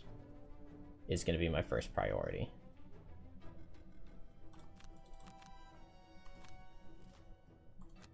Nice.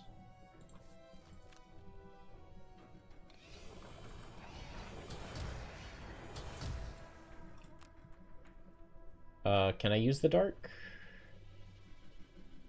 No,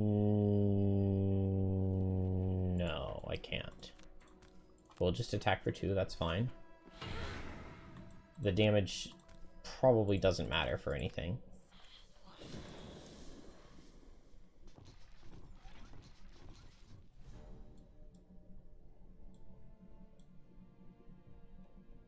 Oh, I should have sent that way.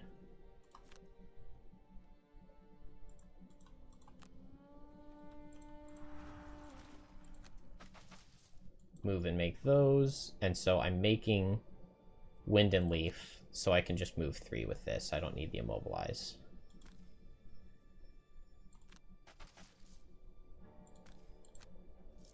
Oh, I don't need the Leaf. I still get the Immobilize. Oh, is this a suffer turn?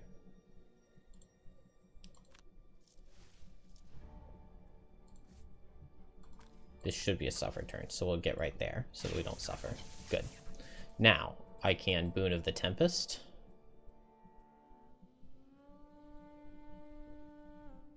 Or I could Immobilize with Remote Impact, but I think just Boon of the Tempest.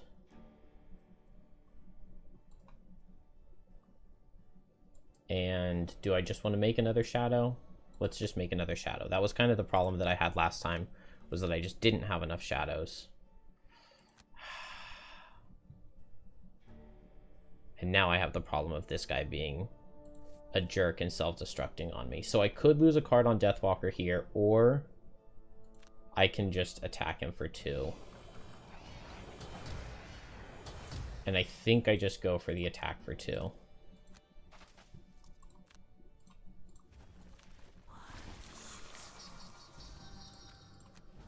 It just delays my shadow coming out a little bit.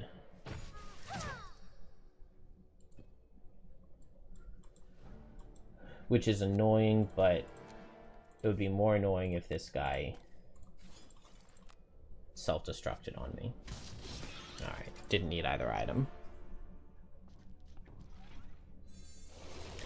Standing right here is just as good as standing right here when there's only one guy. It's maybe even slightly better, because I bait 2 into coming to me, and then I can back up. Now, this is going to destruct, so I will just hit it for 4 and back away. Or I could hit it with Emerald Edge. Hitting it for 4 is just as good. And I want to go before their Immobilize card. Here, now I just move shadows, and I just wish I had gotten one more, but I didn't, and so we'll just be okay with it.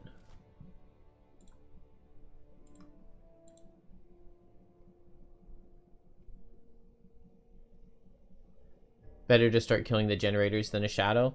The problem is if I kill a generator, it adds a Flaming Blade Spinner, which maybe isn't the end of the world, but I don't know. I mean, if I kill it now and I give the Flaming Blade Spinner like 7 or 8 turns, I would rather not. What am I playing? I'm playing attack 4, right?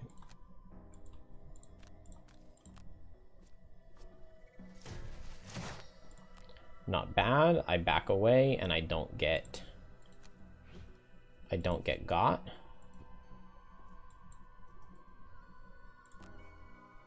I can Emerald Edge this next turn, so let's Mana Potion that.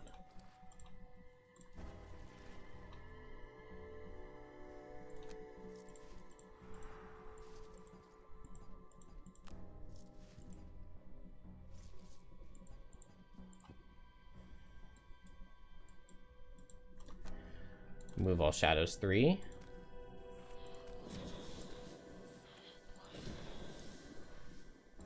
Oh, okay, that means that this shadow I can move this way. And I do not use this dark.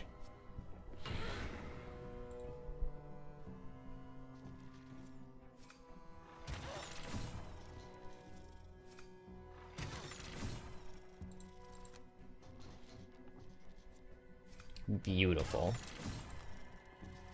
The rune machines were so much more, or the steel automatons were so much more cooperative this time than basically any of my other attempts. Alright, so here an Emerald Edge, and I don't suffer. And then here it's just... I guess I just attack this guy with Strength of the Abyss.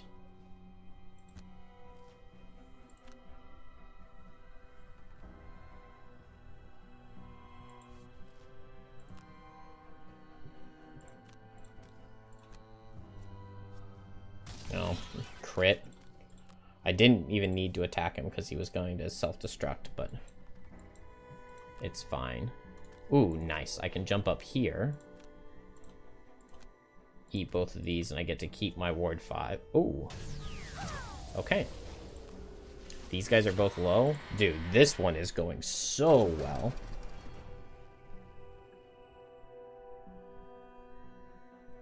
These guys, I don't know if they've moved. I think they've literally only played standstill card. Yeah, they have. They've played immutable objects, mortar shells, clobber.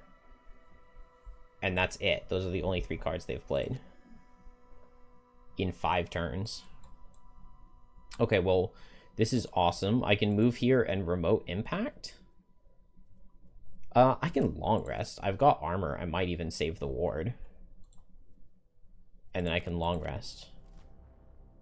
Oh. Okay, well, choosing the long rest in front of ruin machines was not my smartest idea. I love those 2 guys going up there, though. And the blade spinner. I love everything about that.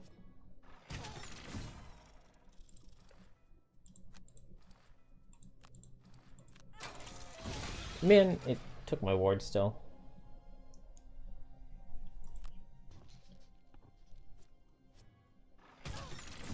You son of a... Alright, well, there goes remote impact.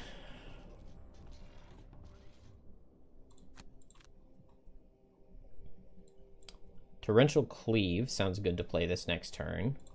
Caress of the Night still sounds pretty cool.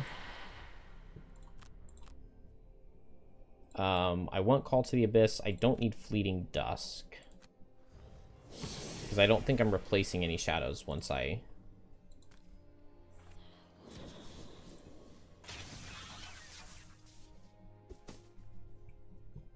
So I can make with Call to the Abyss and hit with Black Barrage. Then move 3, move 3, move 3, move 3. Gets all of my shadows in position. And then we're nearly ready to go. I just need to get a little tap on this one.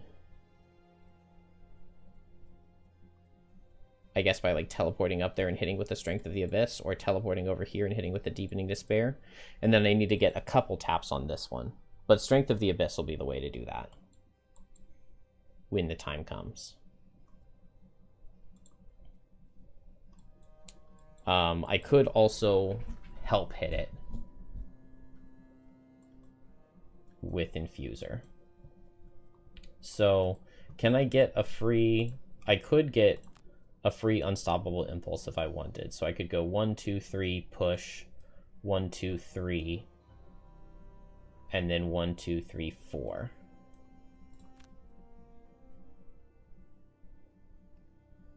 Or maybe this move here, immobilize both, and then move 1, 2, 3, 4. Yeah, I like that.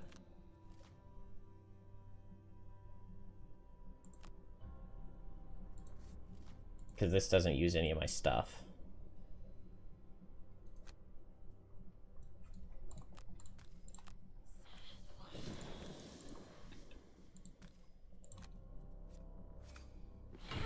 +2 dark, very nice.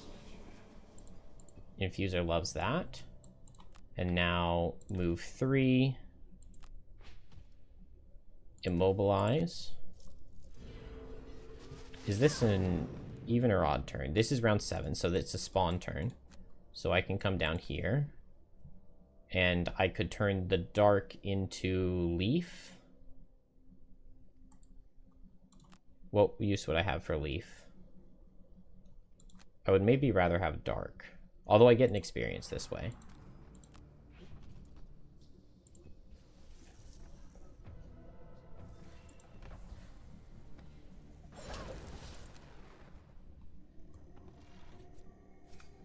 +2. Okay, we live that.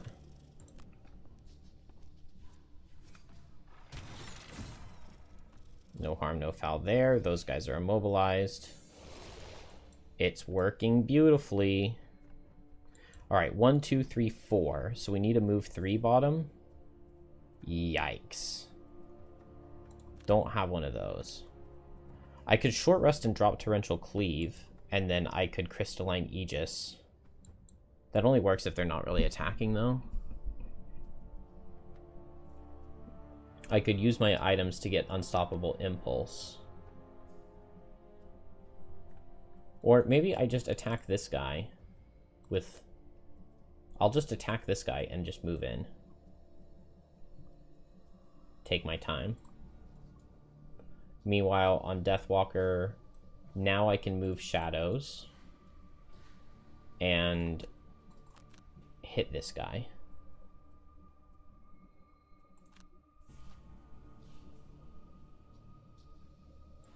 Pretty good overall.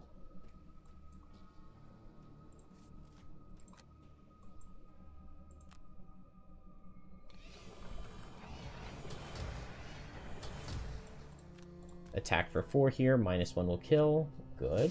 +1. And then I can move in here. Because it's going to be a suffer turn this next turn. So I'll move in here. I would like to grab the loot, but I don't think I can. Move all shadows for 3.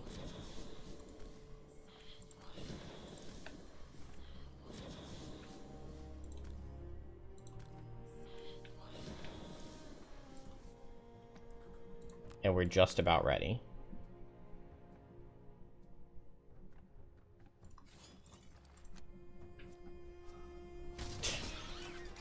Alright. Wasted my crit again.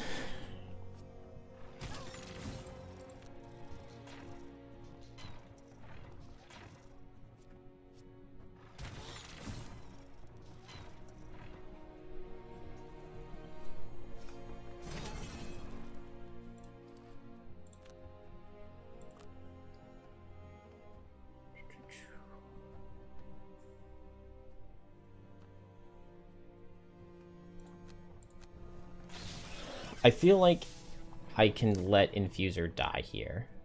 Oh. Let's short rest to have a bunch of cards. And then I can Formless Bladestorm top, play this loss. I'll teleport next to this thing, and I can hit it with Guide the Flow bottom. And that seems fine. Because, I mean, look at how healthy Deathwalker is at this point. Self-destruct could be a problem, but it's not that big of a deal. I really just need to hit this. This is not a suffer turn, so I go late with Strength of the Abyss, Forceful Spirits, teleport up here and hit this.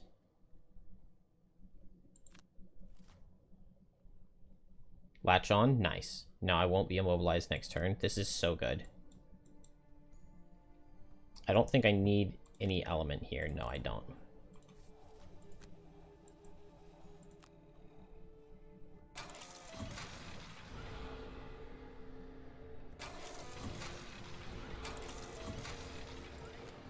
Formless Bladestorm.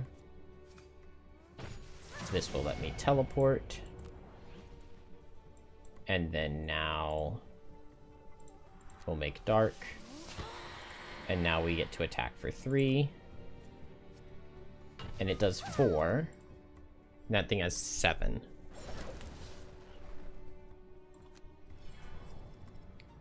So if I can get one more turn on Infuser, that would be amazing. And I do get one more turn on Infuser. Here, I just teleport up here, far away from that guy, and hit this for 6. And there goes my Glancing Potion. Okay. But now...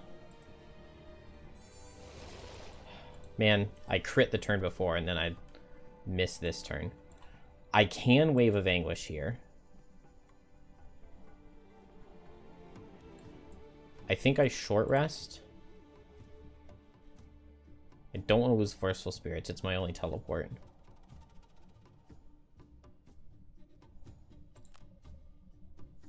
Strength of the Abyss was also bad to lose, because my play would have been to teleport here in Strength of the Abyss. But I go for Wave of Anguish now, and I get to hit, hit, hit, hit.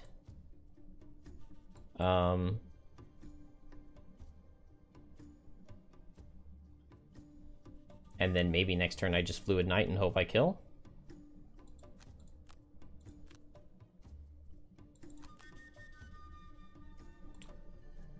And so here I just go faster. And I can get Caress of the Night for the Strengthen.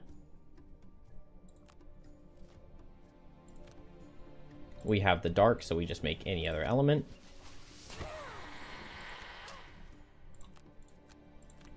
Lose a card to damage.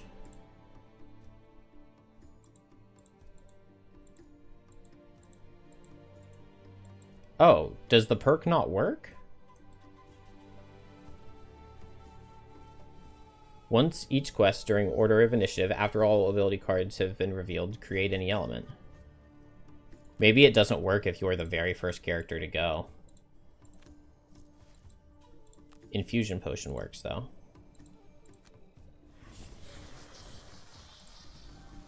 So I can strengthen myself.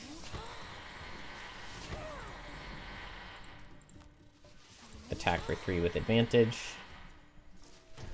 Nearly kill it on my own. And regenerate ward. We've got like every condition. Okay.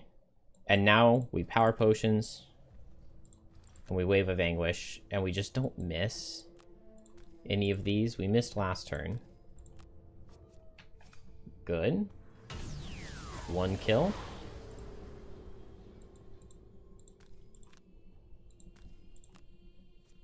Two kills. +2? No.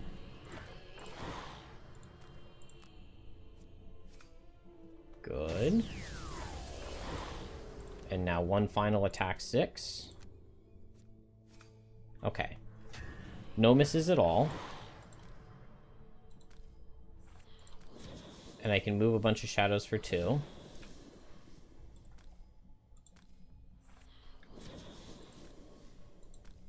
And we just need to deal 8 more damage.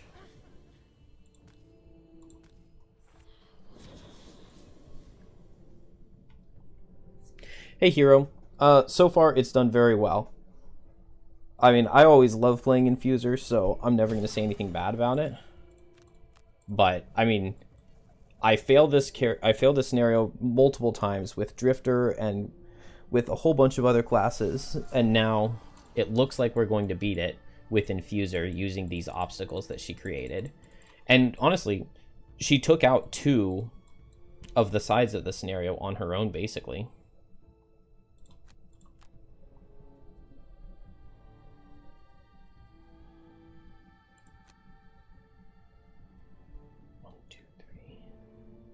Okay, I'm going to go ahead and play Rest in Shade, because then I can get all of the shadows there.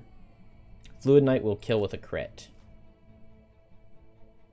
Nice, and they are not doing much damage.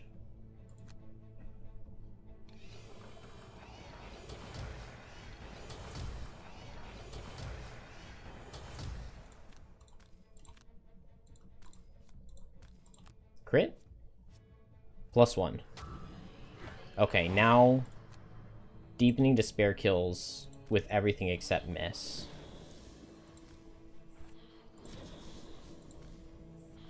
which I think means that I'm gonna teleport here for loot 2.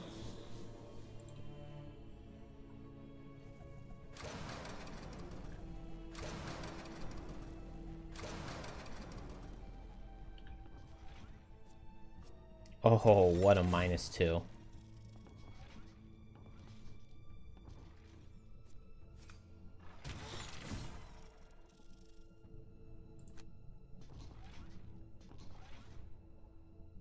Okay, everything except for, like, back-to-back miss, and we win. Nice, the monsters don't even reach me. Yes!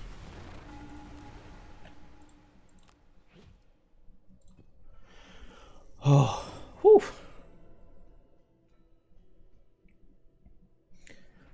At level 5, you think Infuser's a one-man party that can take on all roles? Pretty much. Level 5 becomes so fun when you can repeat your infusions. Oh, finally, the stupid level goes down.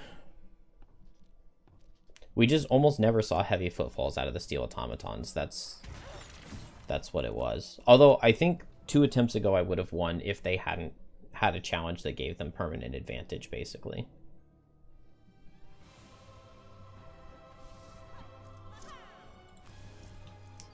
Oh, I failed Wallflower. That's alright. Only 9 damage taken on Deathwalker in that whole level. That's crazy that we managed to only take 22 damage. Only 2 XP for Deathwalker. It was Wave of Anguish, and I think I did 1 Fluid Knight.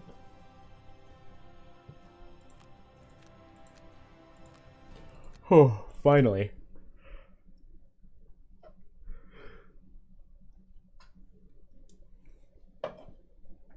Finally.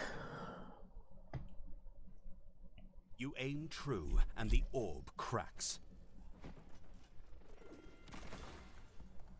The thick glass splits like a piece of marble, and the light within it fades. A puff of smoke leaks out, smelling of burnt sap and rain. The room reels in response. The machine seize and falls silently to the ground. But the door leading onward slams shut, locked into place by a thick metal gear.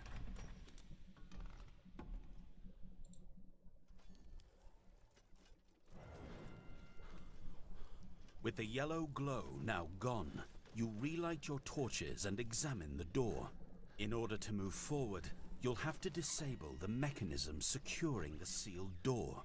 But the system is incredibly complex. A large ring is affixed to the center of the door, and this ring holds 6 smaller circular plates at even intervals. You reach out and touch one of the pieces and find it strangely cold compared to the warmth of the room. You press harder, and a pained creaking echoes throughout the room. One of the plates gives an unwilling turn.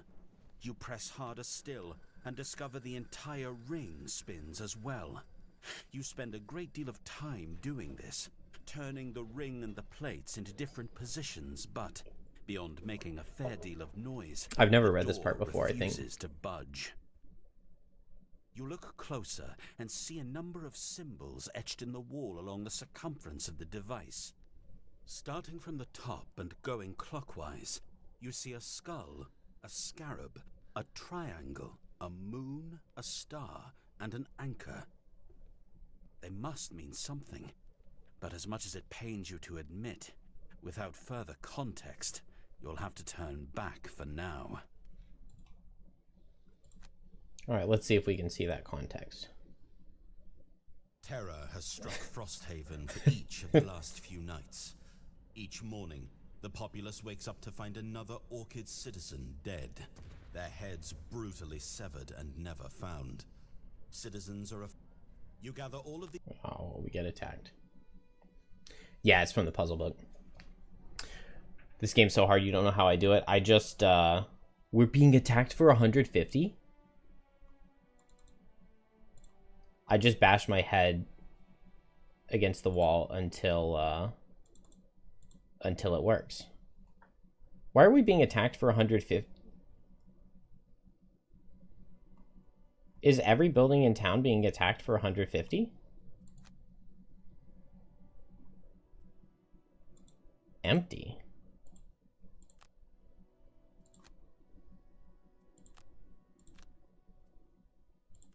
I don't understand. Wait, protected? You finally managed to catch the killer, a twisted Savas. Okay, I have no idea. There was something about they were looking for someone who was killing orchids. I don't know. I don't think I've ever seen that event before. And we'll just never know what it was. Pulled across would have been so good for that level. I don't think it was a bug. I think it was something about you're searching buildings to try to find a killer, and I mean, I don't know. We could look for the event. I do have Tabletop Simulator up. We're in winter. It's definitely not one of the ones in the first winter.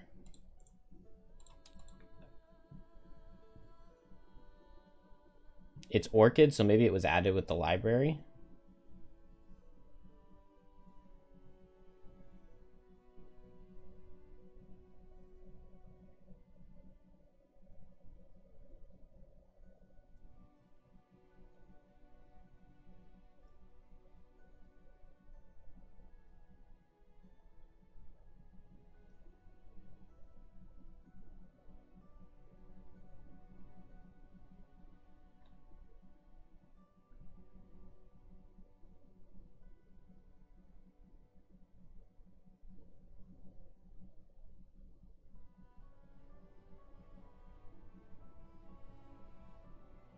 Here we go. It is event Winter Outpost 37. So if we had done A, it would have been advantage. We did B, so it was attack 150. So attack 150, target all. Each time you defend, subtract your total defense result from the remaining total threat for all subsequent targets. Treat W cards as +0. I don't know what a W card is. Whenever you fail to defend, lose 1 morale instead of damaging or wrecking the target. Stop once you successfully defend. You finally managed to catch the killer, Twisted Savas, and then gain 4 morale. Okay. It was a serial killer, and every attack is reduced by your defense value. It goes till you stop. Yeah.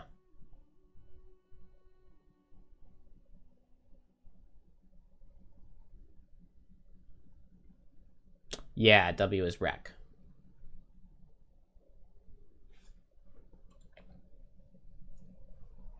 Okay, so we lost 3 morale, but then we gained 4. So no harm, no foul. Part of me wants to go back and take Pulled Across. I do love Dominate. Like, I really, really like Dominate. But Pulled Across, you know what? Let's just take it. I mean, that last level, invisibility would have been so nice. So nice if we had had some invisibility. Although I kind of don't want to play Deathwalker because Strength of the Abyss is bugged, and it just doesn't let you add +2 to your attacks. And my favorite thing to do with Deathwalker ever is to get blesses, get blessed by Banner Spear, and then use Strength of the Abyss and attack for 14 and use lucky dice, and it doesn't work. Yeah, I love Dominate. I do think that Dominate is very, very good. The disarm on it is really, really useful. Because most of the time with Deathwalker, you want to be... You want to attack a target to kill it to get your shadow. But since Dominate gives you that disarm, now it's like the first time where Deathwalker can be going first and hitting something and setting up for her allies. So it's pretty easy for you to get dark. You've got a bunch of different sources of dark, and so starting a target with attack 6 disarm, and then you mark it and you tell your allies, okay, well, kill this thing. Yeah, I do really like Dominate. Invisibility is even more rare than disarm, though. So, you know, move to invisible, make dark is very good. And I really like this Bane near the end of a scenario. You know, last enemy, Bane it, and just walk away and watch it die. Medium, I was really disappointed with. The initiative on it is just so bad. And, like, you would love to pair medium with pulled across, which I think is what I did on my very first Deathwalker. But, like, you don't want to go at either 77 or 55 and move in and go invisible and attack for 5. I mean, you would love to attack for 5 and get 2 shadows out of it if you kill the target. And you would love to do that while invisible and then also have, like, ritual sacrifice so that the next turn you have an attack 5. But, yeah. The top of medium was what enticed me more. I mean, the bottom, it definitely seems fine. Like, it would have been useful for me in that last scenario to have medium bottom. And in one of the scenarios coming up, it would definitely be useful. For the most part, though, I feel like you normally have enough shadow movement that you don't really need it. It's not going to be worth the loss. Like, it's not increasing your damage, and the whole reason you're playing Deathwalker is to deal damage.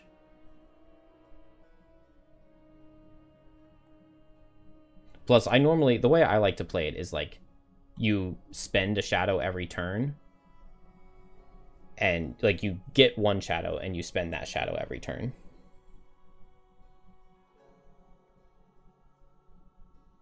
Yeah, it is similar to banner moving allies. So, do we get the next level in that quest line? Can we... Okay. So, okay, I really like the way they did this. All requirements are met, so we can hit solve. According to Crane, the ancient researcher at the Spire, choosing to conduct it in a new location referred to as the Death Site. Not a pleasant name, by any account, but the Quantrell is convinced that it might hold invaluable information, along with something of a more suitable, substantial value. Supposedly, the answer lies beyond a device of sort that could be found in an ancient crypt or temple. Oh, how things change. Crane says. You're back at the abandoned temple, standing in the hall of worship, the floor full of broken glass and cold, split metal. Crane bends down, picks up a severed mechanical hand, then a foot. I don't know how you solve this. Stuffs both into his pack. Research, he says, and wanders off. When you return to Crane to make a report on this death site, the Quantrell asked so many questions that you decided it was easier to just show him. So besides trying to kill you, were the machines doing anything strange? He's moving between the 4 darkened pillars, plucking up little bits of broken machinery. When you can't think of anything, Crane pours a dram of odd-smelling oil into his lamp and, using a torch and a bit of kindling, lights the lantern.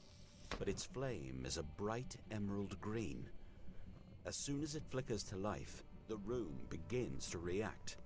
Thin wisps of yellow vapor, much like what was in the central orb, leak from the temple walls and coalesce around the lantern, whirling like a miniature storm. Ah, there's your bit of strange. And it confirms Logren's notes. This is a death site. He steps back, and the both of you watch the vapor I still build. don't understand. This is what the researchers were investigating. A divergent energy that lingered, still lingers apparently, in certain parts of the north. I'm still working through the notes, but from what I've read, this energy always reacts to the burning of a particular solution, and it always triggers certain... He clears his throat. unusual phenomenon. The Quantrell digs in his pack and pulls out a heavy, oversized leather glove. Logren and her team theorized that the energy was the result of a great war fought long ago in the north. This temple, or the mountain the temple was built in, was the site of a major battle. The yellow storm circling his lamp gets bigger by the second. In order to understand the nature of the energy, we'll need to investigate the other sites. There should be a few more points along the northern coast. I'll give you a set of coordinates for a place to start.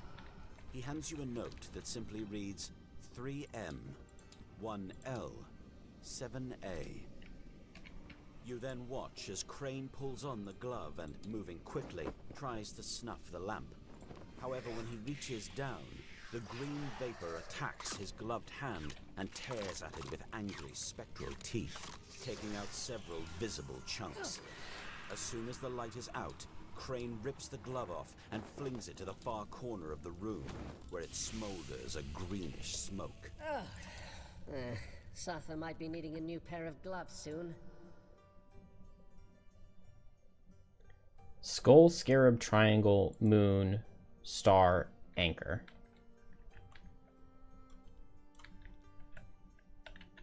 Skull. So does it start here? It says starting at the top and going clockwise.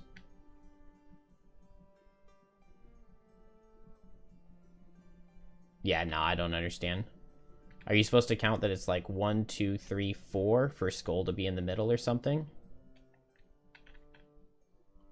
Skull, scarab, triangle. Well, but then this one doesn't even have scarab. But this one doesn't have skull. Yep, I don't know. No clue. Absolutely none.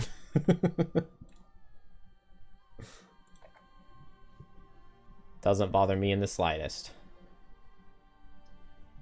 Alright. So we need to do the crackling tunnel. So now, do we have that unlocked? We do. Okay, so we'll go here. We will go here.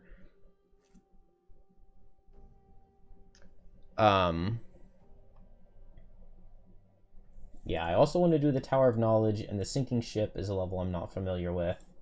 There's a lot. I want to get through Skyhall so we can do the rest of the Algox story. Man, yeah, there's a lot to do. There's a lot to do. So... But yeah, let's go here to work towards unlocking Drill. I think I set Deathwalker aside since I can't play her the way I want to. And Prism is still pretty new. And we just got this level 9 Shackles. Haven't gotten to play that yet. Unfortunately, there are no pets here. And even if there are pets, I always just forget to capture them. Yeah, I'm at 3 out of 8 enemies captured, and we've gotten all the way to level 9. Anything I can do with potions? I've got good potions on Infuser.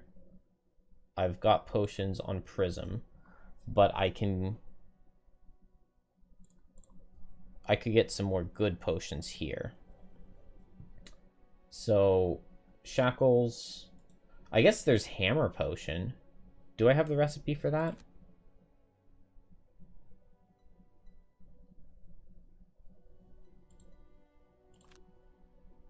Nice. Okay, so we'll take the Hammer Potion here. And then... Let's see, I've got...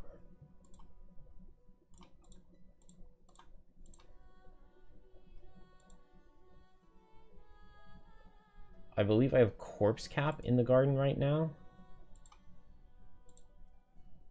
I would like to use the things that I have a lot of. Stonewall would make sense for Shackles. Let's see. These are all we can make. Cure.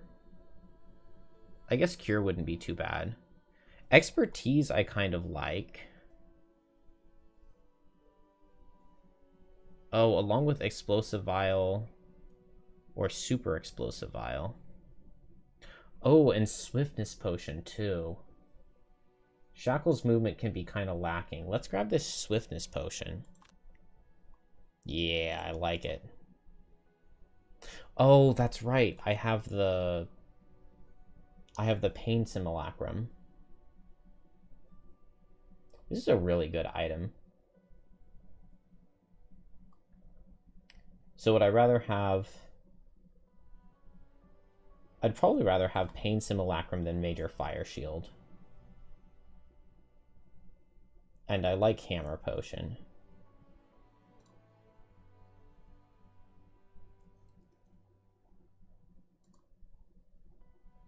Pain Simulacrum seems decent on Infuser. Ooh, ooh, ooh. Okay, Infuser got some gold.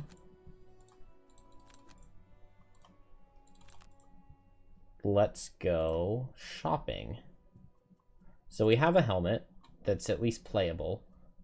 Boots. Do I have the... So I could get dancing slippers. Okay. I don't have the boots where you can do a free move to and you have to end adjacent to an enemy. But dancing slippers sound really nice. Give me a free move 2 or move 3 after I get hit. That's really good. We have a chest piece. I think I prefer heavy chain armor over chainmail though. Generally. Just because you don't get a choice on using chainmail. And having the choice is much better. Good morning, Anomaly. One-handed item on Infuser. I feel like I want a shield. Regenerate an ally is not bad. Oh, Kite Shield is good. Biting Gauntlet would be good. Slippery Sword is really cool, especially with the level 4 card. One of the level 4 cards you could take. Horn of Command if you go the summon. Chaos Cannon is kind of cool because she can make obstacles. And so you can turn those obstacles into hazards or ice or something. Chaos Cannon is always an interesting idea. I like Kite Shield though. I've got the stuff for it. And we're at least somewhat tanky. Alright. Off we go. Can't afford blesses on anyone. And I don't think I can afford to build anything. No. Okay, Cracking Tunnel. This isn't the hardest level. Now this is something you don't see every day. The biggest Orgox you've ever seen is locked down in a heated battle with an even bigger metallic... I like Orgox more than robots. You join the Orgox. Alright, we're wounded, but we get 20 gold. And by we get 20 gold, I mean Infuser gets 20 gold.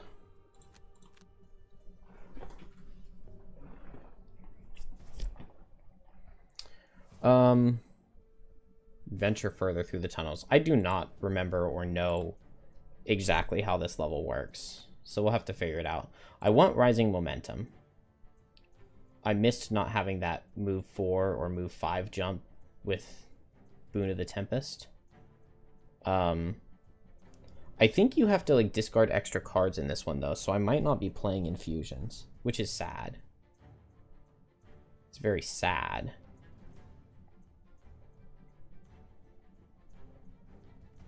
I might want this move 5. We're probably still playing 1 Infusion.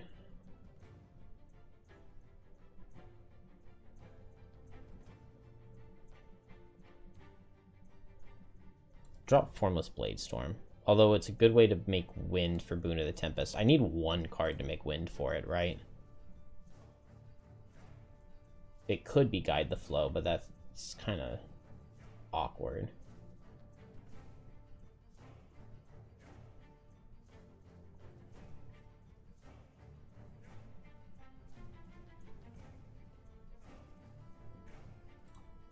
Man, it's already so hard to pick. The cards are so cool. Have no cards in your hand each time you rest, and no more than 3 turns in the turn hex in which you started. Be targeted by attacks by 3 or more enemies.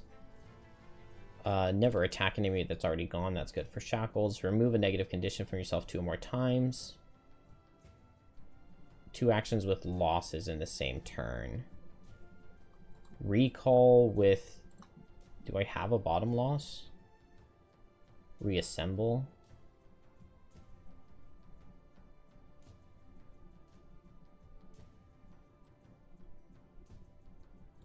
No.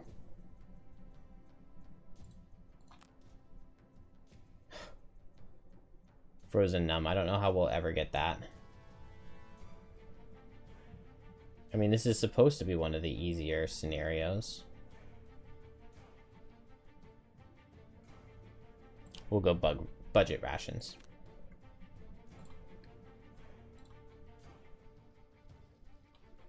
There's wounding here, which makes me kind of want Forest Imp. These other ones are too good. You have very limited experience with Infuser, but is the gist that you get 1 to 2 of those permanent cards down and then just go to town on the mobs? Groans as dozens of gears and iron kind rods, of knotted together like some infernal puzzle, finally move aside. I mean, it really depends on what you're trying to do. So, first of all, you can go for the sword build. And the sword build is actually pretty cool. Like, I only tried it in 2 scenarios, I think. 1 or 2 scenarios. But I was shocked at how good it felt.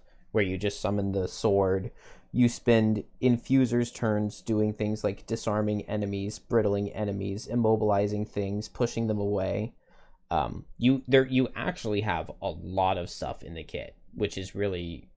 You have a lot of really fun, cool things to play with. Generally speaking, most scenarios, I go with the Boon of the Tempest.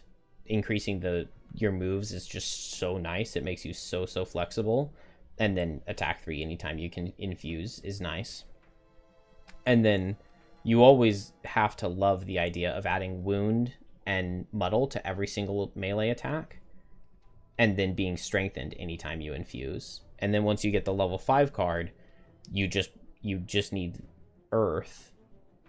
And then you can strengthen and attack 3 on your turn. And then you're strengthened for the following turn from the Caress of the Night. And then you can pair that with something like the bottom of Guide the Flow to get another strengthened attack 3, and you're wounding and muddling with every attack, and it's just a lot of fun. You've got a lot going on. You're so mobile. You can go for disarming targets. You can go for brittling targets. You can ward yourself. You're very tanky. At level 4, you get a really good... I think... Does the card... Yeah, it's the infusion disarms at level 4. And it also curses every enemy that that melee attacks you. It's just so good. It's so good. Yeah, you like to play the wound and muddle and curse all who attack you. Yeah, because you muddle everything and you curse them when they attack you. It's like, it's so crazy. You just don't take damage. And then yeah, I like the disarm set dark. So there's just a lot of really fun stuff to do on Infuser, and a bunch of the level 6 and 7 cards are really fun too.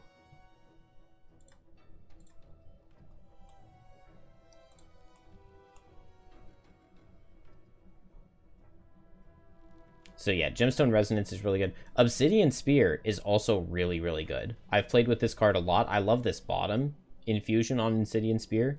You don't get the wound or muddle with it, but attack 4 stun, like, it's not that hard for us to get these elements up. So adding an attack 4 stun in your turn is pretty good.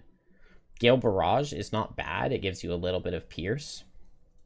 Propulsive Tailwind, I was shocked at how much I liked this, but I really did. First of all, this bottom is insane. Like, it can make 2 elements for you, or even just move 4 and make an ally move 3 is so good. And you get to go at 91. A 91 initiative, move 3, make leaf, is just crazy. And then if you also have an ally, you can make yourself wind. It's so good. I was a little disappointed in Diamondization, but it is still a 10 initiative card, set either element and ward yourself. Malachite Shockwave was really fun and cool when I tried it. Swift Pivot really set a lot of things up. The top is like a worse version of Shackle's level 7 card, but this bottom loss is really nice, especially because you can brittle multiple targets with your top, and then you'll be strengthened from an infusion from the previous turn, and you brittle and then you pop it in the same turn. The level 9 card is really cool. I haven't tried the level 8 summon, but then you could have 2 swords running out that both have bonus health, and there's just a lot of really cool stuff going on. It's a really cool class.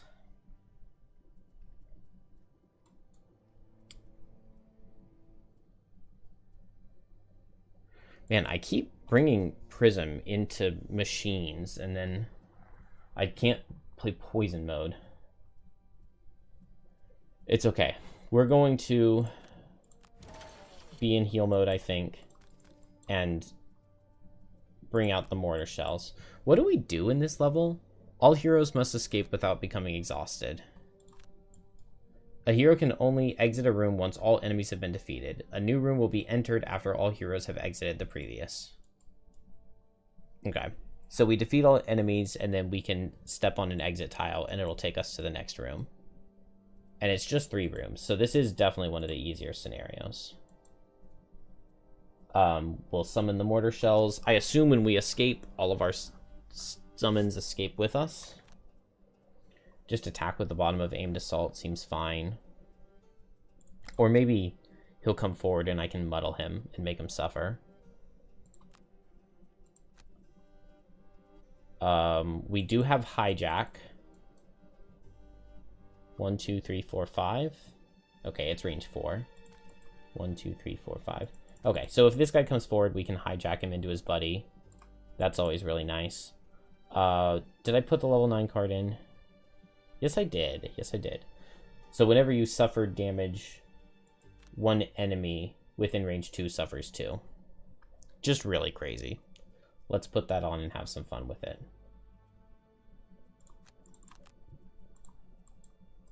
And finally, Infuser. What do we want? How much Retaliate? Retaliate 4. So if I brittle this guy and then I hijack him and tell him to hit the blade spinner, that's 8 damage. That's pretty good.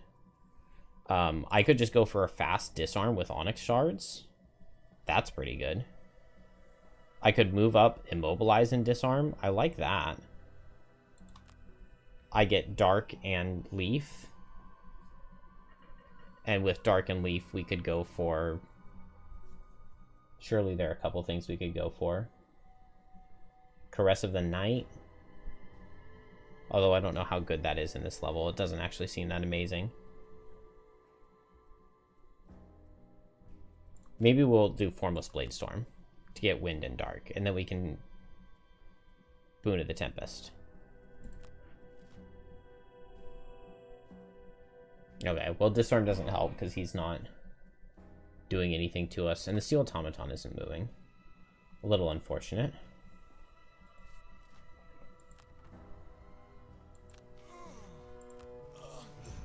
So we'll move in, set Retaliate, and use Redemption. And I'll just keep this wound on myself because it'll make them hurt. Now I can... Dang. Oh, there's fire that I can use. Okay, cool. So we will reduce the range on the pull to pull the blade spinner in, because he's still going to make us suffer the 1. We'll disarm without reducing the range. And then we can disarm here, and he won't hit Shackles. Although maybe Shackles wanted to get hit, I'm not sure.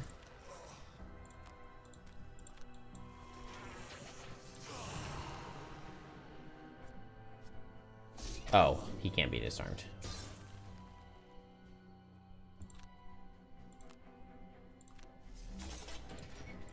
That's alright, because it means we got the Retaliate and we got the Redemption damage. And then we'll just summon the Bombardier. And I didn't get to Shocking Pulse, but that's fine. What am I doing? Oh, I want to hijack, but they're too far away now. And I don't have any pull. Let's just step forward. Alright.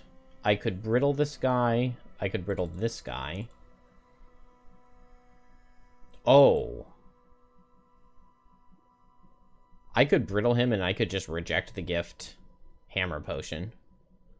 I can also just Shared Affliction Hopelessness Bane him and Brittle him. And there's, like, no reason to not do that. Oh, I guess this guy ate my fire.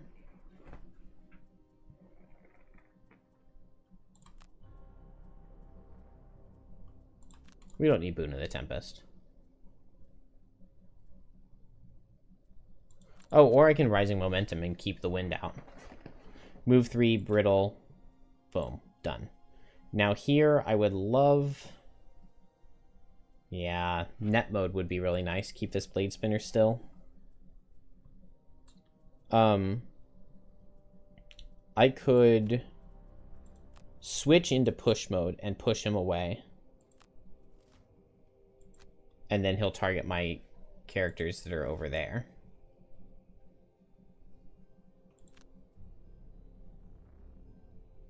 Attack 6 stun is obnoxious.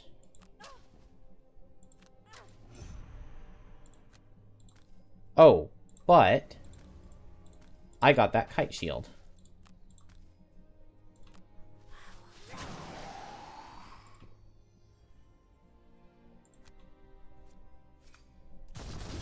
Bombardier goes.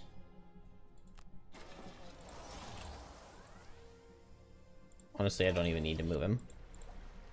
I will just switch into him to get into that mode. And now push this guy this way. And this guy should see that he just hits those two. And that works.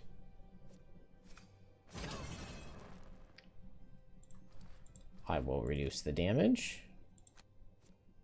And then I can take the damage here.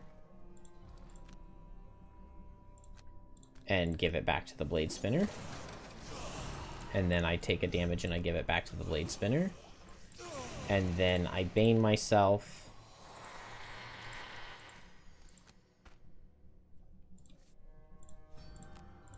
And I give it to this guy. And he will hit Infuser. And she will reduce the damage and block the stun. And then he suffers 20. And the game is not fair. Now I can reject the gift and just give him back whatever he gives me. My redemption damage will go into the Steel Automaton. Yeah, this is a pretty strong combo. Infuser, Shackles. I mean, Shackles loves anybody who can Brittle. Absolutely loves it. What's really nice, though, I love playing Infuser with Kelp, because Brittle counts as a negative condition. So, if Infuser brittles something, and you can do something like Brittle Immobilize, with, like, Torrential Cleave, move up to something, Brittle Immobilize, Kelp moves next to it and muddles, and then Banes. And that's just a really easy combo to get off. Unfortunately, the permanent wound card, though, then has anti-synergy with the Brittle and Bane, but it's not too bad. I guess the permanent wound card always has anti-synergy with Infuser's Brittle. Okay, we could definitely use this heal on Emerald Edge now. And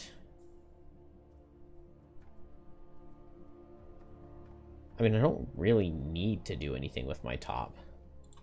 I guess I could Boon of the Tempest.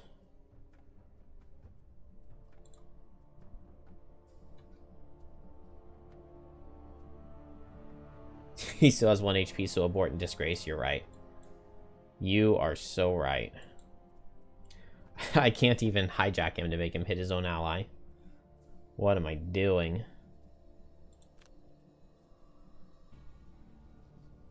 I think we just go fast, run up, and maybe just hit him.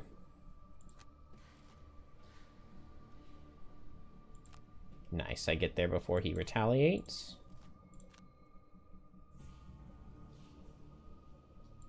I'm gonna go first on Shackles so that the summon doesn't heal my wound off. And then there's no gift for me to reject.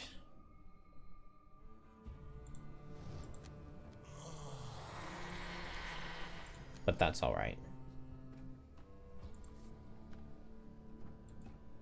I could use the hammer potion, but that doesn't feel worth it. Transfer. If I don't transfer, I get the heal on Infuser, and I think I like that more. Go ahead and get rid of that wound.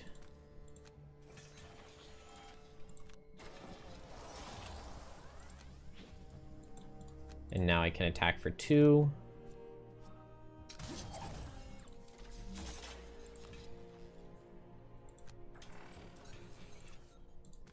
And attack for 4.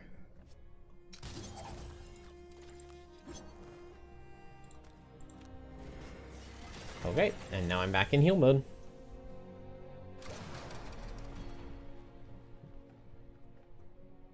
Oh, he ate the fire? Who ate the fire?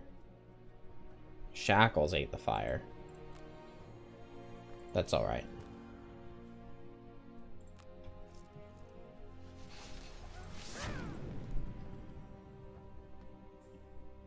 Aren't curses negative conditions too? You're thinking of an evil spirit trying to curse everyone within range 3 and Shackles taking it for everyone and maybe sending it back if that's even legal. Yes. So the card Blood Ritual, it doesn't send it back, but the card Blood Ritual, you can prevent all of your allies within range from being cursed if they're within range 3 of you. I played it on 1 level, and it worked very, very well against Forest Imps, because they curse with every card, and so whenever an ally within range 3 gains a negative condition, Shackles gains it instead, even if he already has it. And so, you know, my Shackles had 10 curses in his deck, but none of my other allies had curses. Well, they wouldn't have if I played it all correctly, which I didn't, but... It can be very good. Try the Infuser Summon build. It is definitely not garbage. It actually is not. I was shocked at how good I thought it was when I did try it. But I'm not planning on playing it right now.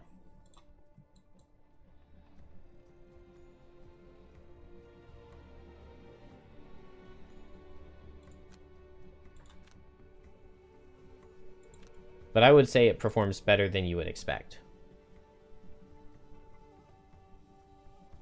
Isn't there a card which says give an enemy all your negative conditions? Yes, but when you're cursed, you're not currently suffering from that curse, if that makes sense. So even if you give an enemy all of your negative conditions, you do not give them your curses. Yeah, being cursed... Yeah, you got it, Jazz. Being cursed is negative, but having curses is not a negative condition. The only way to do what you're saying is with the bottom of the level 9 card. Remove all curses from your and all adjacent ally decks and put it in the monster deck. And that's, like, insanely OP good. Alright, we'll just suffer 1 damage here. And put it into him. And then go ahead and get on this escape tile. And then I will move 2, make leaf, and move 1, make wind.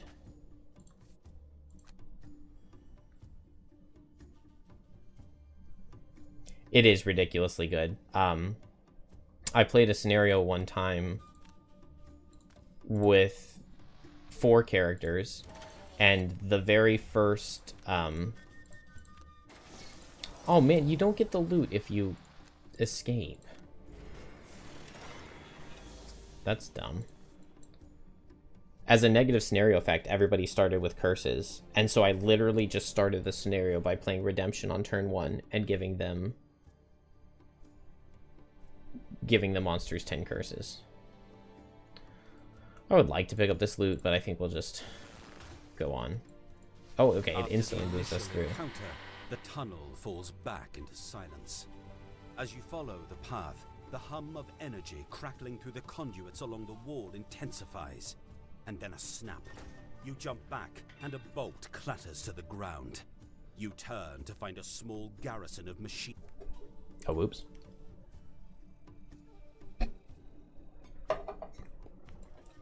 Okay. This is kind of what I remembered. So we have to lose a card.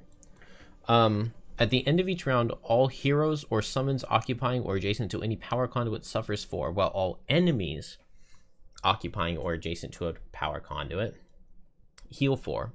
Upon entering a new room, each hero has to lose 1 card from their hand or discard. A hero can only exit a room once all enemies have been defeated. And we instantly teleport to the new room once we get through. Alright, annoying, but it's whatever. We can lose a card from the discard, so let's drop Formless Blade Storm. Let's drop Shocking Pulse. Let's drop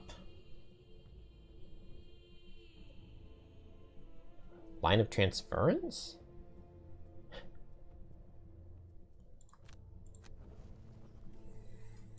Oh, nice. Okay, it didn't put us in a new turn. Or it didn't give the monsters a turn. I really assumed it would. But I guess we don't move until in between turns.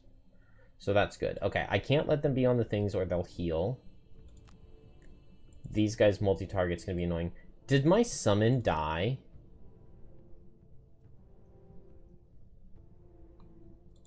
My summon died on Prism?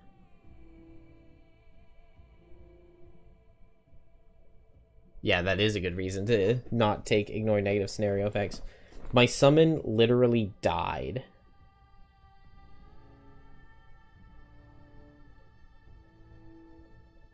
Did I complete the scenario while you were here? The one where you destroy the 4 cabinets and you suffer trap damage? I did beat that one. And then this is the one in the quest line after it.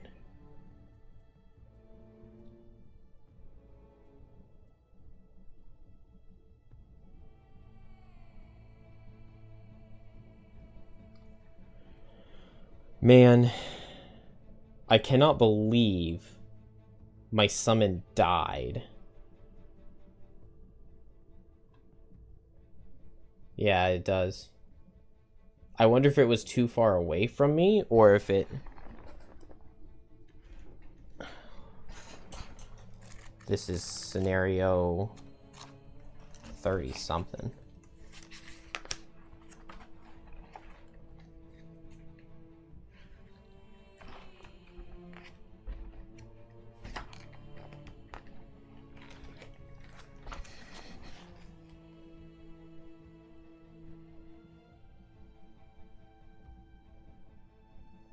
Throughout the scenario, after all revealed enemies are dead, whenever a character ends their turn occupying any escape hex, they may remove their figure and all their summons and tokens from the map and discard all active round bonuses.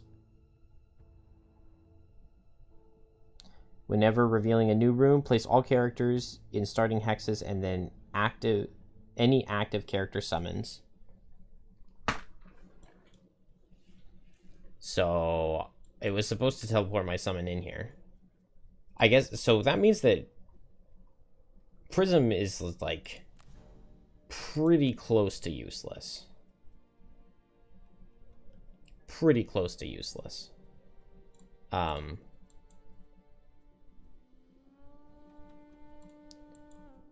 honestly, like, Shackles can probably just solo the levels, so it probably doesn't matter.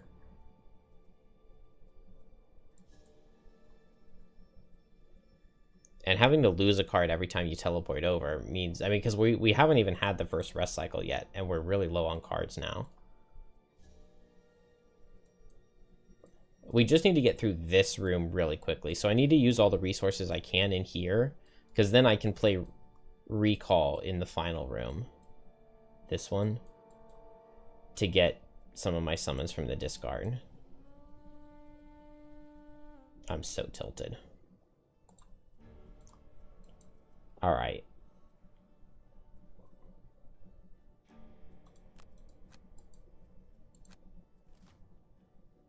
Ugh.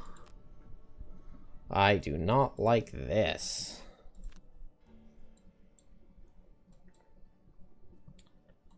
Okay, we will reprisal.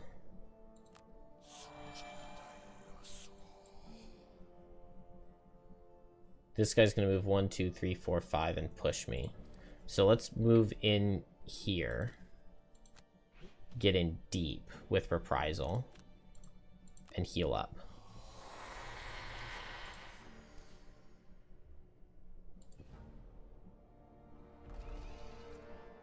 And he hits me for 6. And I take 5. And then this guy takes 2. And he takes 2. And then 1, 2, 3, 4. So if I want to do this attack for 3,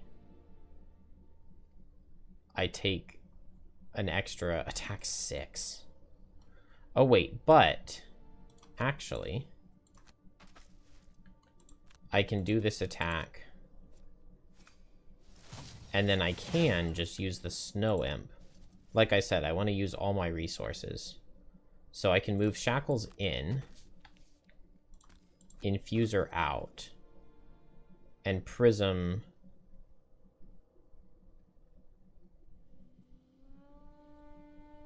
out. And then we'll just summon the sword and attack here. Alright, miss attack 1, that's fine.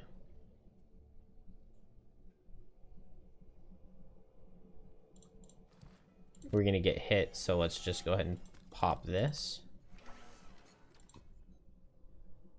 And now Shackles will take some damage.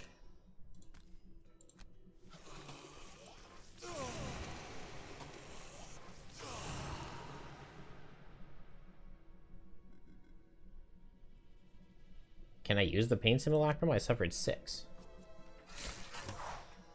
Okay, I will use the Pain Simulacrum here.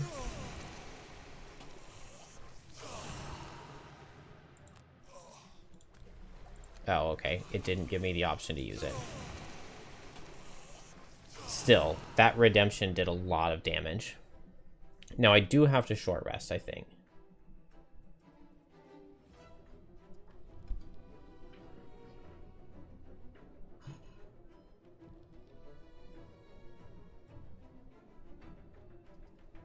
Yeah, it's really annoying.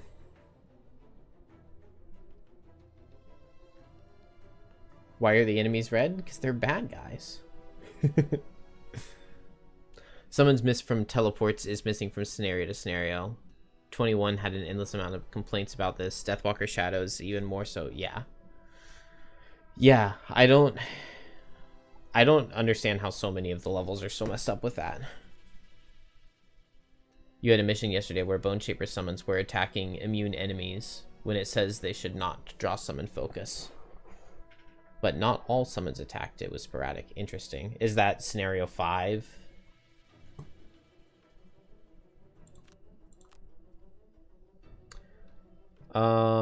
Shared Affliction would be bad to lose because then I can't give away my Banes. Maybe I don't have to, though, because I have Reject the Gift. But then I can't tank with Reject the Gift. Okay, well, I don't have to worry about giving away my Banes if I don't have Banes. So, I could heal with Racked with Pain. This guy can't be stunned, can he? Oh, he can be stunned. This guy could be stunned as well, but not wounded. Brittled. So I could go for the Stun Brittle. I have a heal 6 here. I could suffer 4, and that would kill this guy with my redemption. And I could heal 5. Maybe, I think I like Reject the Gift. Okay, we'll long rest. Sword Summon will run in. I can wound.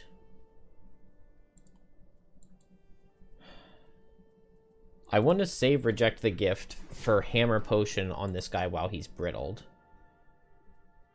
So...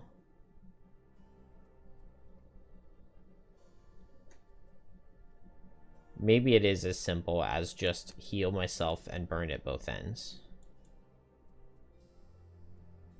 Maybe.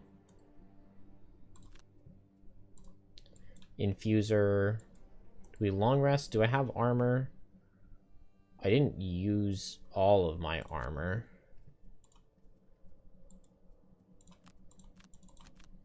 What if I burn at both ends, kill this guy, and run away? 1, 2, 3.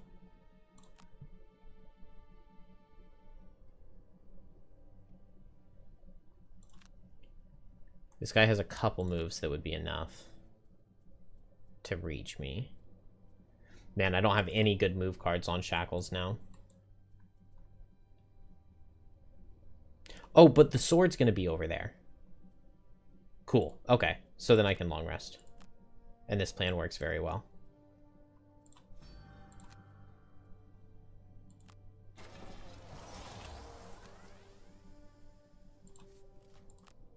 So the sword runs in.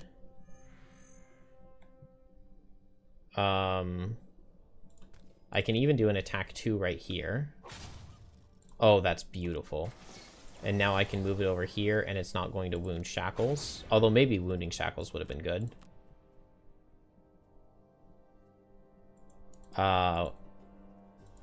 1, 2, 3, 4, 5, 6, 7. Okay, so I can drop a card and it's fine.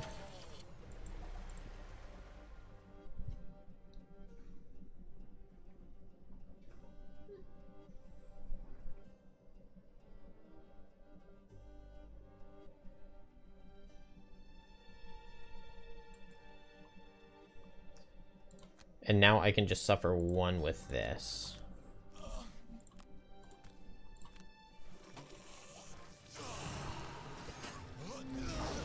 I do go back and report bugs afterwards sometimes. I just don't do it while I'm streaming because it pulls up my email address. It would be great if we got Frost version of the Gloom characters. It would be amazing if we got the Gloomhaven 2.0 characters, but I doubt that's going to happen.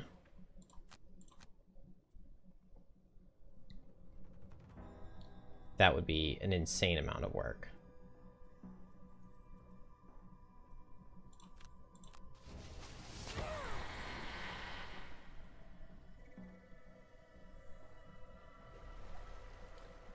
Any plans for the treasure before I kill the big guy?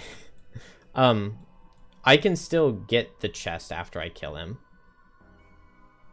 And then, because we don't leave the room until we step on the exit tiles. So that doesn't matter. He can't be disarmed. Maybe I just run in there. I never activated Boon of the Tempest, so I have 1, 2, 3, 1, 2, 3. Okay, cool. So I can get to there. Prism is just not useful. Oh, and also this guy's going to heal because he's adjacent to the power conduit. So that's one thing I can do. I can move in, move 3, and attack him and push him away. And then Shackles. We probably just want to heal up for a second. So racked with pain, unending torment.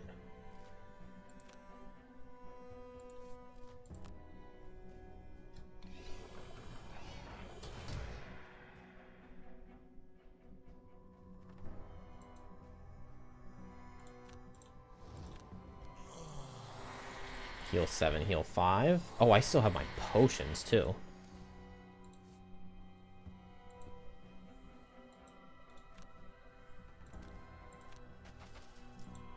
Move 3, move 3.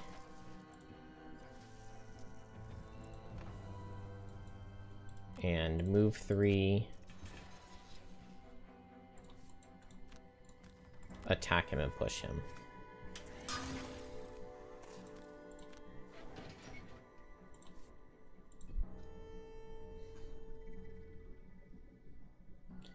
Here's hoping in time Gloomhaven 2e goes digital and we get more Haven games in the future. I mean, that would be great.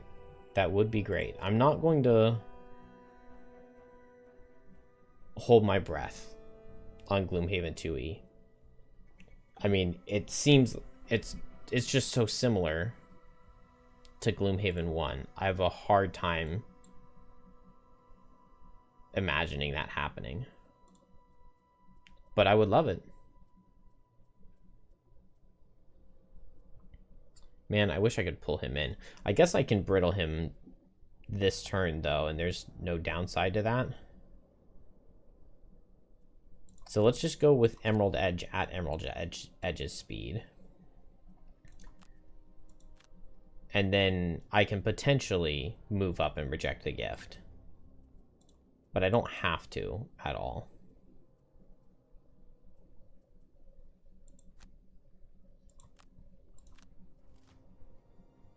Okay.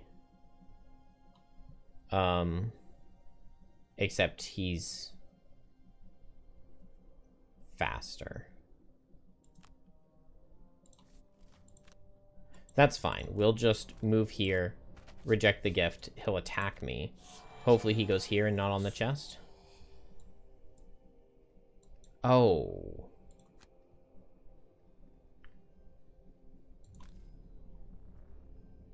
Okay, well, I can't brittle him or he'll hit Infuser. And then I wouldn't reject the gift. They would probably just make a big Gloomhaven 2.0 DLC for the original Gloomhaven Digital. I doubt it. I mean, I don't see... I wouldn't think that people would buy that. I mean, they've already played the game. Like, we know that they're going to add stuff, but it's...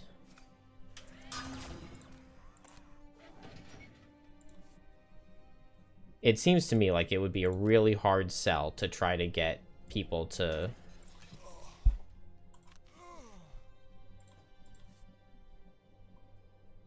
buy the Gloomhaven characters. And a lot of 2E was all the new scenarios and stuff. I can't imagine Gloomhaven 2 coming to digital. Although they have said that they would love to add it to Frosthaven digital. And I would love that if we could get it. All right, reject the gift on him. And I will explode on him. Oh, but I didn't brittle him. Oh, dang it, this makes for a big problem.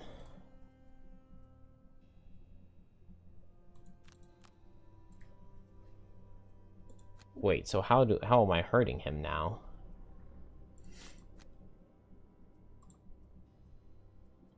Whoops. I guess I'll activate Caress of the Night so that I can wound him.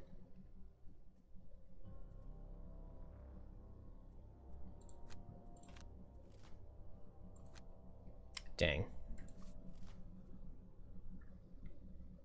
Maybe after a year the game is fully finished, maybe they would add Gloomhaven 2.0 characters. I mean, hopefully.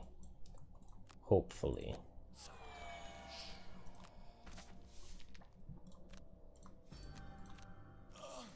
Alright, I can make him suffer 8 here.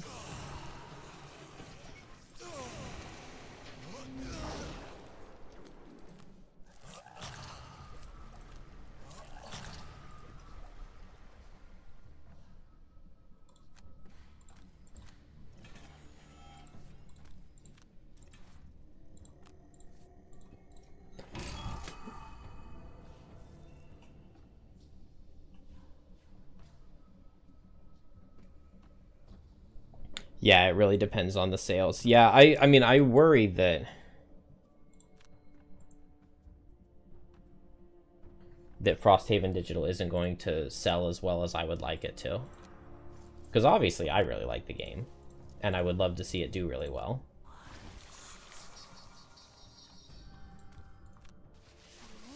But I don't know if it will. Because I know like, I took a look at the reviews the other day, And the reviews for it are really negative compared to Gloomhaven Digital. Which makes sense, because, like, that game is done, and basically all the complaints for Frosthaven Digital were just that the game is unfinished. Which is true. Like, it just is unfinished, and it does have a lot of things that are wrong. So, like, I can't hold anything against somebody for holding that against the game. Because they definitely did release it in a state that was not completely ready to go.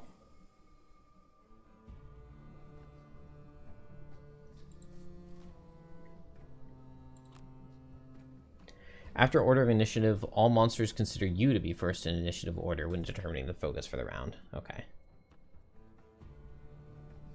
Doesn't help here. The fact that he has push, I think I'm just going to put the ooze obstacle right here so that Shackles doesn't get pushed away. Because then I wouldn't be able to reject the gift into him. And that is what I want to do. So let's just go ahead and place that.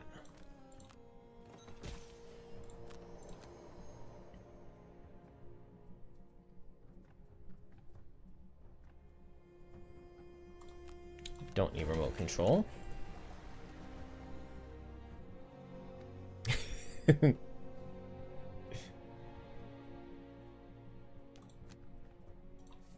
I agree that you can have patience, but, oh, he's gonna push me here.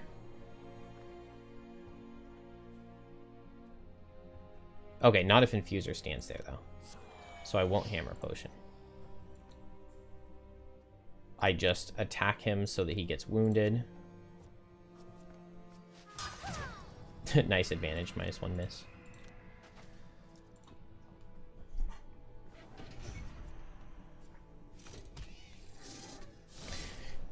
You get the next gen of this game is from a first-person point of view, and the camera is always looking over your shoulder. What are the complaints? I mean, lots of people were just upset that, like, Frosthaven has rules and it's established and everything, but man, he missed me when I did reject the gift. That sucks. You know, probably almost everybody who played the early access for it has played the real Frosthaven game. And so when you've done that, it's very easy to see all of the things that, all of the rules that it gets wrong and things that are missing. And it seems very fair to me to be upset about some of those things. I mean, because I've been frustrated many a time with rules not working correctly and stuff like that. Miss again. Miss again.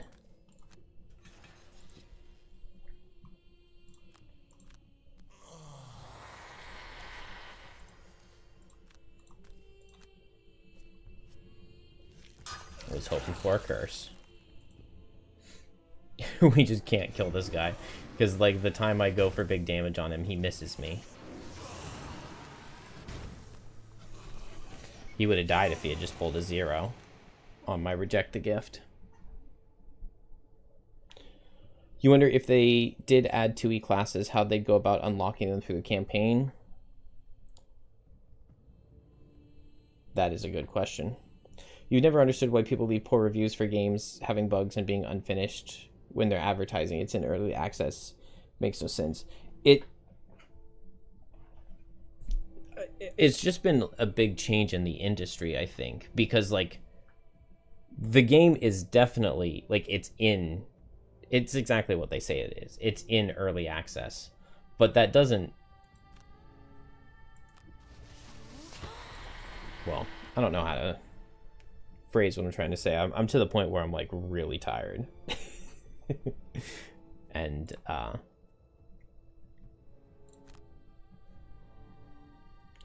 I mean, the game definitely was not in an amazing state when it came out, and so I fully understand anybody who had high expectations that didn't get met.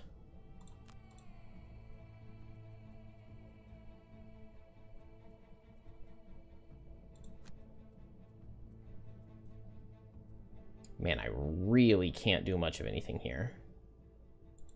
I guess I brittle him so that he takes 2 damage from the wound instead of 1.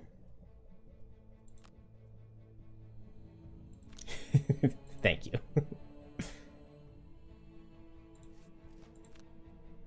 Okay, this is maybe good that he goes before me and I can brittle him for next turn.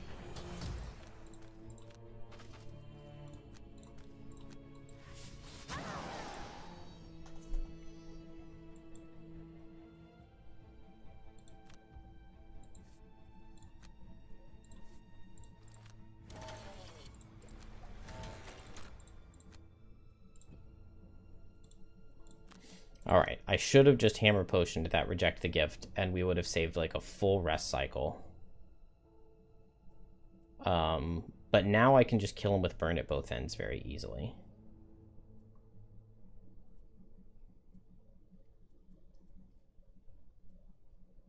Reprisal works really well with redemption. I probably can't afford Chain by Spite, although I may need to move 3.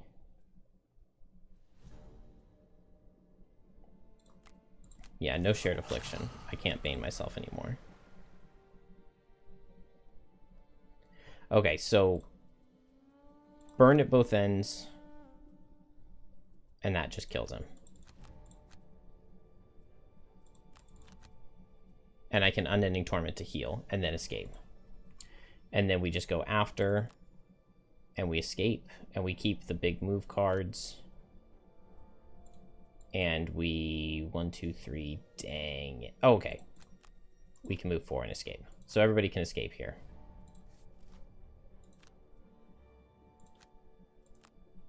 I underspeed him. I think I suffer 1. Oh no, I suffer 2. He's at 95. I need to suffer 3. I suffer 3. He suffers 4 from my redemption, and then 3 from the suffering 3. And then I heal, and I escape.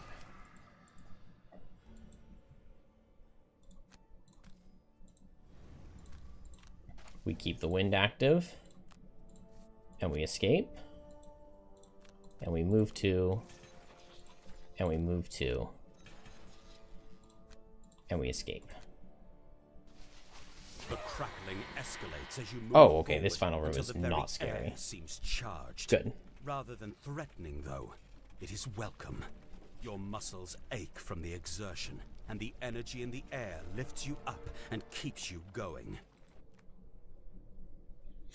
You feel like they've been pretty transparent. They basically said almost right away when early access released, it would take a year to get the game done with bug updates each quarter. Yeah, I think just a lot of people didn't appreciate essentially being playtesters for them, which, like me, I'm totally cool with being a playtester. You know, like that's what I wanted. But I would fully understand people that, you know, they want the game to come out and they want it to be ready. They don't want to have to help it be ready. Okay, this is actually still kind of awful looking. So I still have Crystalline Aegis. I still have Reject the Gift Hammer Potion. So I still can make something suffer 20 at some point. I want to get this Bolt Shooter. So maybe we still have to do the suffer thing. I'm in Mortar Shells mode. I've got no cards on Prism from losing my summon. I guess I short rest and I just play Recall. Oh, I need to lose the Spinning Blades though, so I need to long rest. That's really bad. Oh, it so feels like we lose this. Okay, maybe I move in and I shield up. And then I can move in and retaliate and reject the gift. Shackles has, like, no cards, too.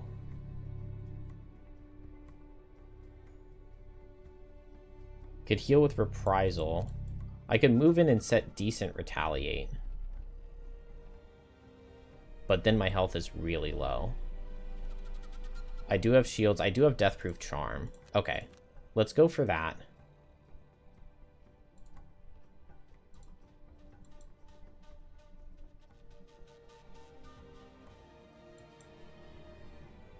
These guys are all immune to wounds, so Caress of the Night does not do anything.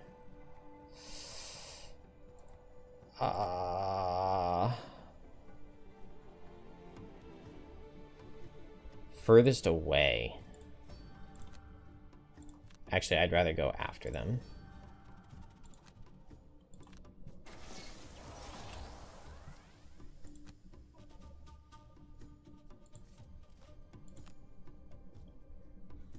Oh, this is not good.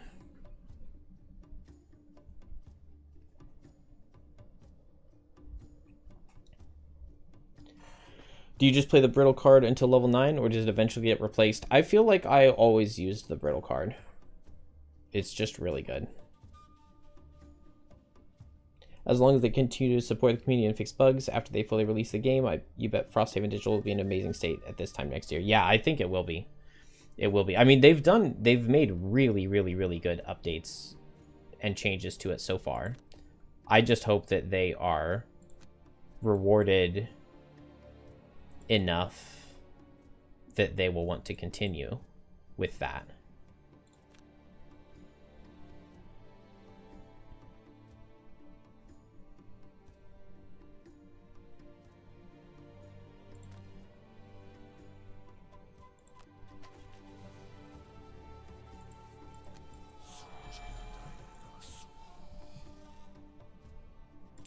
All right. I got my Retaliates out. Man, I could have brought my other good shield. Do I run forward and... No, I can't make it here to hit this guy. Can run forward to hit, I guess, this guy. I would take Retaliate 4. There's just no point. Really, the main and only thing I'm doing on Infuser is brittling. I think that means that I want to get close so that I can reach this guy for the brittle next turn. And I'll just shield 2 for this turn.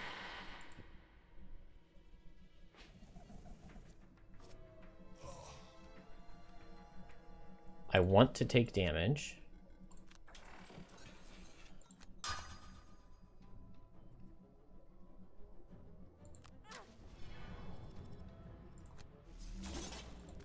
He takes Retaliate and my level 9.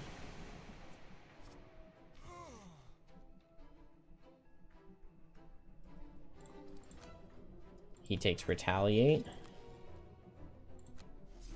and my level 9. We'll go here. Prism gets the heal. And we drop Spinning Blades.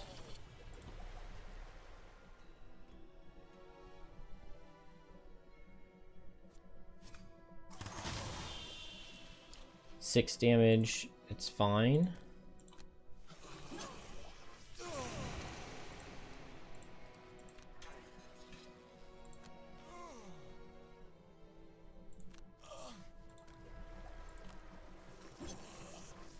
Okay.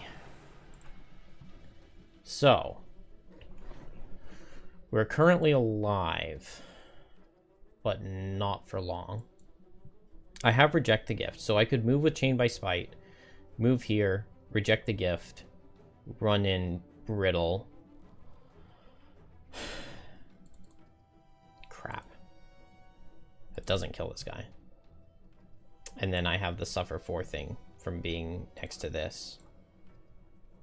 Dude, we really lose this.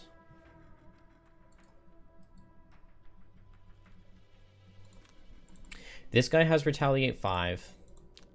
So I can hijack, make this guy hit, he attacks for 2, and he takes 5 retaliate.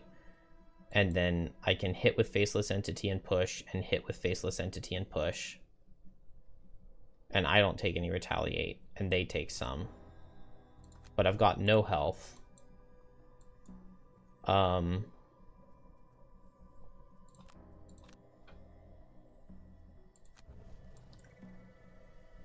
Infuser is the one who's in the best shape by far. But everybody has to survive. I can't go brittle this guy because he's on the other side of the thing.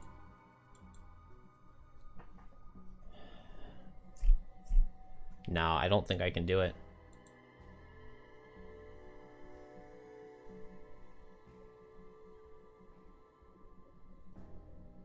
I don't think it can be done.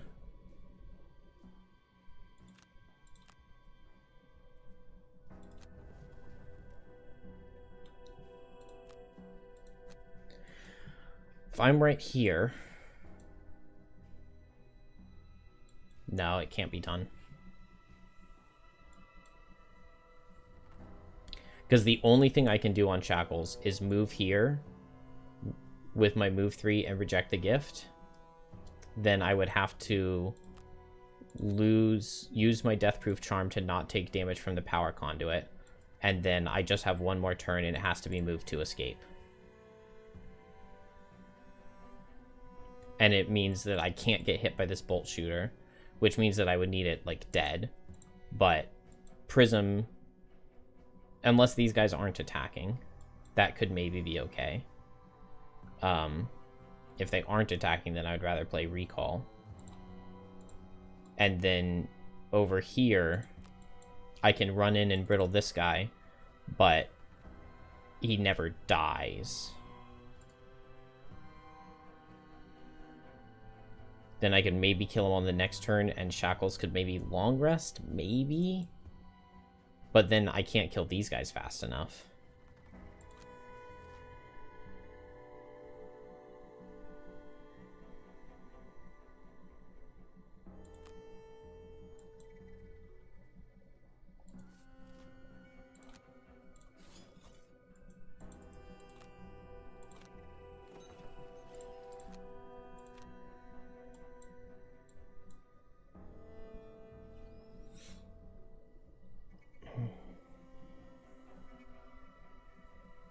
Good night, Ken.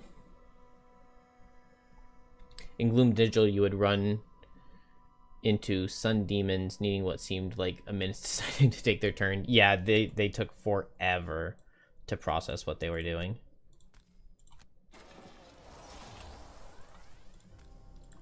This guy hits here, takes Retaliate 5.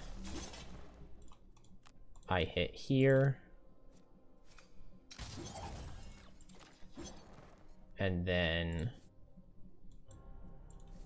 hit here. Get a +1? No, no +1. And so now Prism is dead, presumably.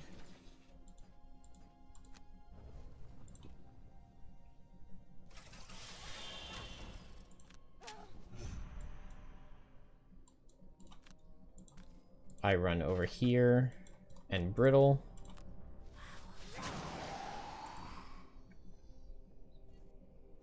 Oh. This guy gets to hit. Okay, I could go at 20 initiative instead, though.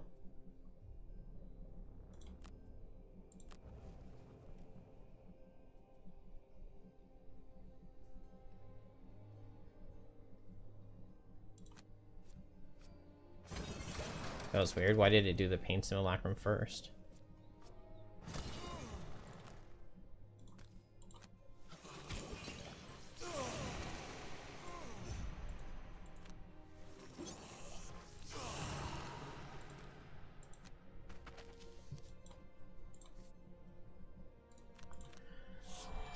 Reject the gift. Right here.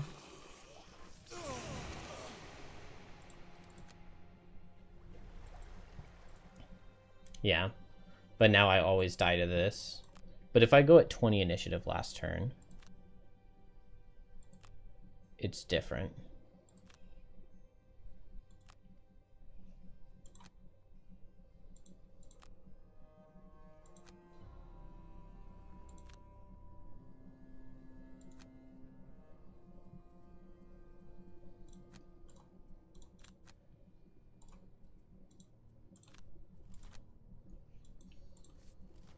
But it's still probably not enough for anything.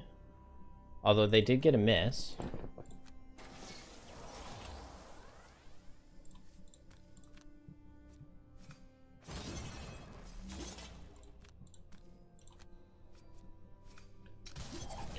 I mean, this push mode has actually been decently useful. I struggle to think of how I even can beat this level.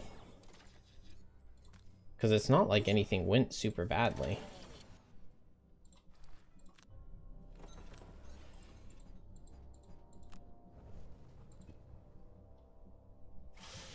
Oh, Prism can't get past this power conduit now.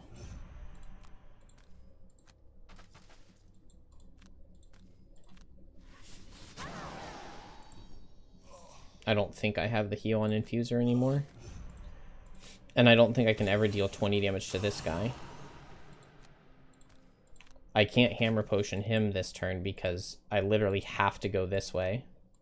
Otherwise, Shackles physically can't escape.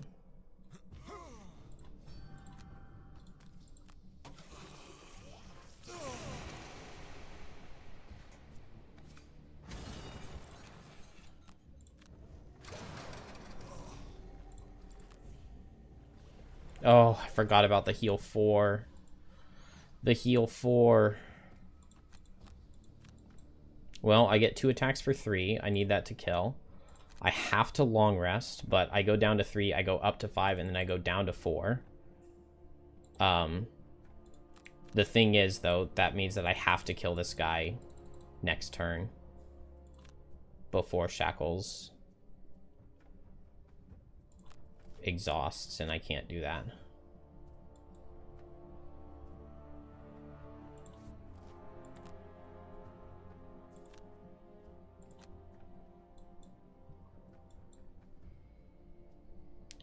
I can't move forward to get closer.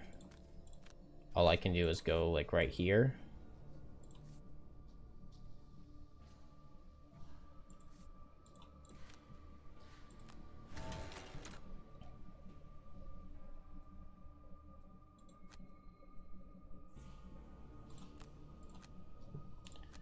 It has to be Spinning Blades mode because that gets me a card back. It just goes to discard. This has to kill.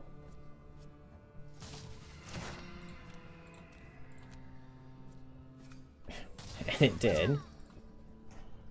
But yeah, no way to deal 20. Why does he... Oh, he strengthened himself. Alright, so Sword dies. Heal mode dies. And Prism dies. Damn.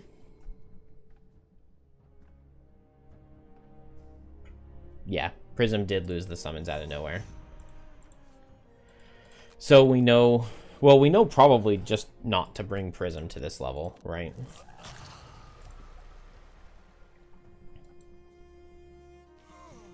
That's probably the real moral of the story. Can't play Shackles level 9 loss, I don't think.